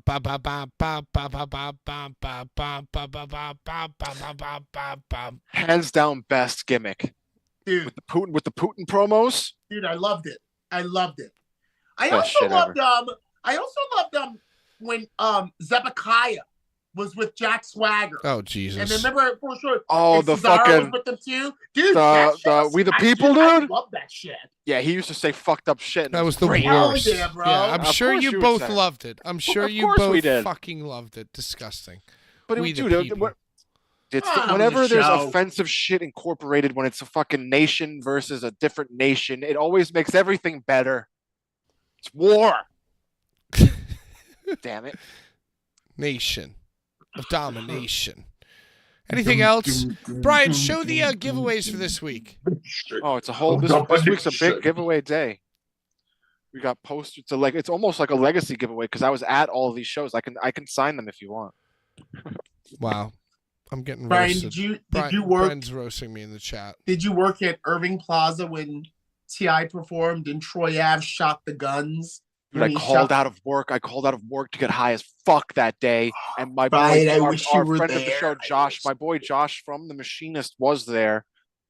And I'm sure that he's scarred. He's scarred forever. He's got fucking PTSD. Dude, that was one of the most littest shits I ever saw in my life. Yeah, I called out. Me and Amanda both weren't there. We both. Someone died. Didn't someone die? Someone was shot and killed. His own security guard. The fucking guy's. Oh, he shot his own security by accident, like an idiot. Okay, so wait, it was the posters, and then also you got the stickers, legacy stickers, not available anymore. They're like nice matte stickers too. I like how these came out, honestly. And then you got the fucking because of Shayna Bloodsport. Blazer, and also I am sending Bren You were an autographed Newport pack. Yo, I was, Larry. You were sitting with the struggles. Hold Wow. that up again, Brian. At Hammerstein? Hold that up again. Hold that. Oh no, shit at up again. You were sitting with the struggles and Steve at this show. Yes, I was. I had a I merch didn't even know who table the all struggles set was. up. That's right. That was Yeah, I didn't know who the struggles was. And this is the weekend that Brett blamed you for getting everyone kicked out of the Airbnb. you were the noisy one that got everyone kicked out of the Airbnb. It's true, Larry. I got blamed. Dude, he goes, yo, we're going to have an Airbnb. I love this story. We're going to have an Airbnb with like 4 or 5 of us in a 4 or Giancarlo. 5 bedroom thing. 150 a piece. We're all going to chill. We're all going to make content. It's going to be great. Me, you, Jimmy C. Me, you, Steve, GC, Jimmy Lloyd, Jenny, right, as GC, and like, maybe like Joey and Penelope, right? Yeah, that was it. But they were going to be all over the place. Right, and when we got there were like 25 people staying at this thing. And then I was outside, smoking a cig on the bench outside. The owner of the Airbnb, who happened to live right next door, came and he goes, hey, why are there 25 people staying in this place? I said, there aren't. A few of our friends had some flights diverted, and like their shit came in early or late, and we were just trying to help some friends out and blah blah blah. And I was like, listen, but honestly, I don't even know. I'm not even on the thing. Well, why don't we talk later? Whatever. I did the right thing, Larry. You did the deal. But then the next night, I stayed out till like 6 a.m. with like Psycho Sid and like all these guys and all these different places. And then we came back to the spot at like 6 a.m. and I was like, so twisted. And I was like, yo, You were screaming. I was screaming. There's no way. You hear this, Brian? You hear? This is what happened. I'm listening. There's no way that this came door. Back screaming off of Beale Street. There's no way that this door is unlocked. We're going to have to sleep outside in the trenches here. And then the door was unlocked. So you can imagine my elation when I leaned my entire body into the door and opened it and it was unlocked. Right? So that was probably a little disturbing to the civilians, right? And then when we got in the house, there was like 25 people in the house, right? So there's nowhere to sleep. There's like one chair. So Steve took the one chair, and I took all the towels from the bathroom and made a mattress out of them and slept under the living room table in the living room. That's the Ron Mimi. Right. We call that the Ron Mimi. I Mimi'd it. I BTK'd it. Yeah, I BTK'd it up, right? So then I swear to God, and I'm wasted. We did all the things all night on bourbon with all the people. 2018. And the next morning, I swear to God, I close my eyes, I wake up. The guy who I talked to the day before, the neighbor who's the Airbnb owner, was taking a photo of me on his iPhone while I woke up. He was doing his due diligence. And he was walking around the entire place taking photos of all the people sleeping in all the places. He was probably so happy that was happening. And he was probably so excited. And we got kicked out of the Airbnb, and they blamed me. They said because I talked to the guy yesterday and I admitted things, and then I came in too late. You're the Boulevard scapegoats. So that's the story. What the problem is if you would have been a little bit more sober when you arrived, you would have remembered to lock the door behind you. No, the guy had a key, Larry. The guy was the B&B owner. I'm sure that was brought up to me. Can we make this goddamn sick announcement? That's all anybody that's in this chat cares about. I don't know. I feel like a whole weight. I like the story, Brian. I feel like I'm a sorry, weight, I'm sorry. weight has been lifted off my. No, that was a good. We're the Boulevard scapegoats. I do enjoy that story. And then Brett screamed at me. Then Brett screamed at me and sped away in his Geo. that was at this very event. That was the day after. That was that weekend. Yeah. That was like Wednesday or Thursday. The next So night. it's almost like a legacy. It's a legacy card. It's a legacy event. And Bloodsport 1. Roast me up. Yo, listen. Legacy card. Brett, just like Danny and everybody else who I've encountered, knew that I just party way too hard to do business.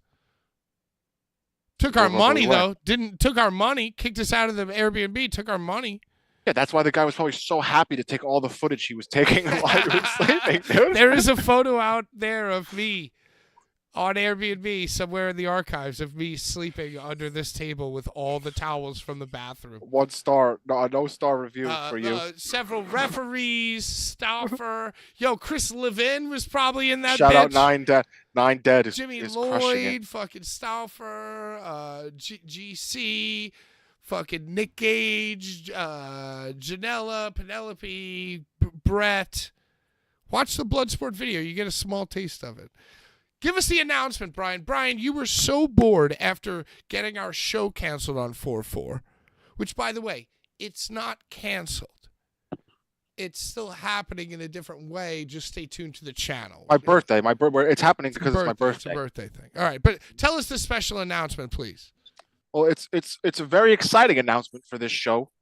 It's going to be ECW legend, the homicidal, suicidal, genocidal Sabu.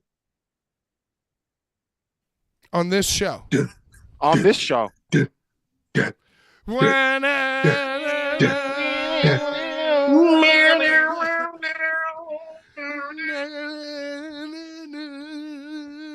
Side fucking boo.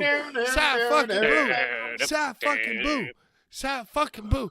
Brian, how'd you pull that one off, you weirdo? Maniac. Damn, son. Just so you know, me and Sabu are close personal friends. Back before I was even affiliated with Blvd Bullies, I smoked weed with Sabu, and he threw a chair in my face because I asked him to. So I hit him up, and I was like, "Hey, what's up?" And then I offered him to be on the show, and he was like, "Fuck yeah, dude!" What? So Sabu. Well, legendary shit. Hopefully, upon the Blvd cat Bullies versus the doesn't world. sit on his face and give him an allergic reaction. Why are you even gonna say that? How dare you, Brent? Terry. I'm gonna tell I Sabu want you to said talk that. to Terry, and you're talking about Ian. We're talking to Sav we're fucking talking boo. to Sav fucking boo. Fucking boo, dude. Fucking boo, dude. Good work, Brian. How much did that cost you? Fucking work. Well, the price of friendship. You sent him extreme stuff for the only most advanced stoners to puff, didn't you? Right. The dankest stuff for the most extreme stoners to puff. Extreme Cannabis Company. Now, where's Sabu living these days? Vegas? What, by producing an A&E Did biography? you about him? calculate the time difference on wherever he's living? I'm We're gonna just ask him. curious. We're gonna ask him. We're gonna interview the man. We're gonna ask him so many you were questions. boys with him. I am boys with him, Larry. All right. We have video proof. We're gonna open the show. He moves next around. week. He's Sabu. He doesn't have a one location.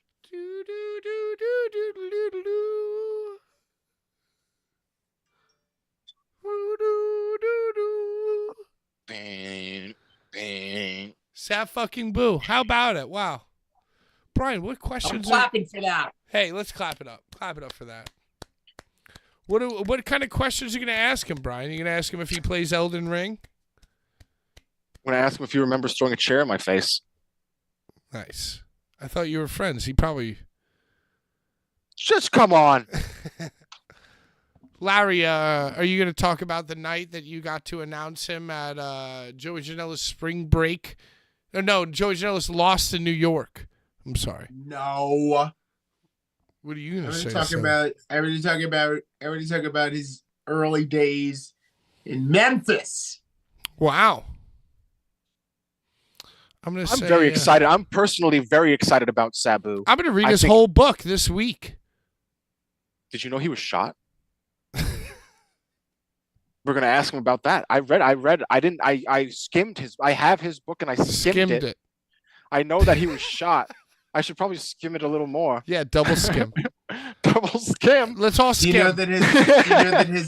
you know that his uncle was the original Sheik? Yes, that I definitely knew.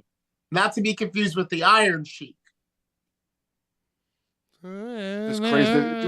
The fire match where they all they had to all leave the ring because there was too much fire. Was that BJW? Or you're not sure? Or it might have been what is it? Onita's FMW.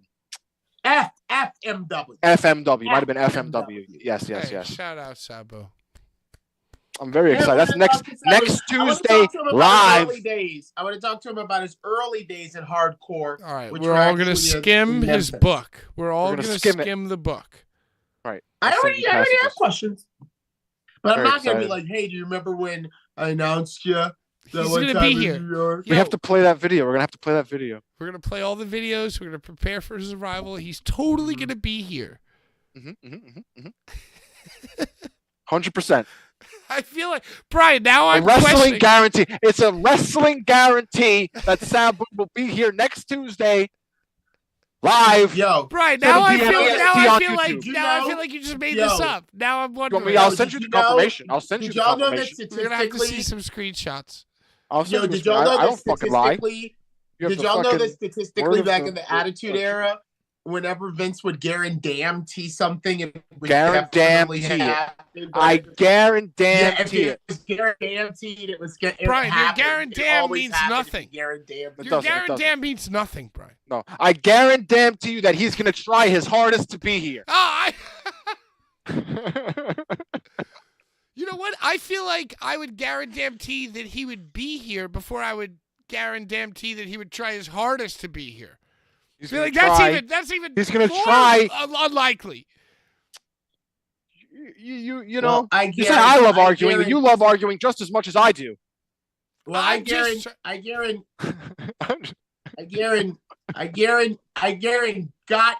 you one thing: the three of us and the Deathmatch Doctor are going to be back here next Tuesday at 7. I guarantee you that much. You know, I'll tell you this much. Guarantee. As far as like the entire population of our enemies go, I feel like this sign-off is truly having an effect. I feel like every time that we close the show, the three of us, or even with the DMD, Deathmatch Doctor, Ringside Sean, sole proprietor of Ringside Relics and sole owner of that company, which, by the way, they'll do a fucking meet and greet. You don't have to pay to get choked. He'll just choke you for free. For free. We'll be happy to choke you.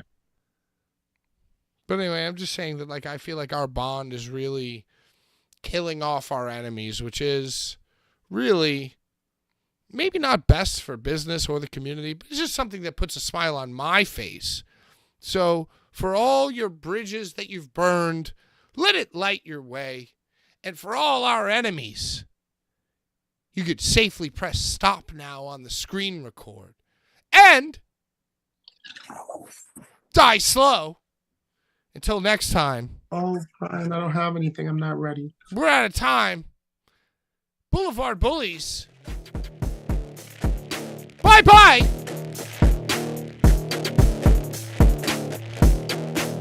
Boulevard.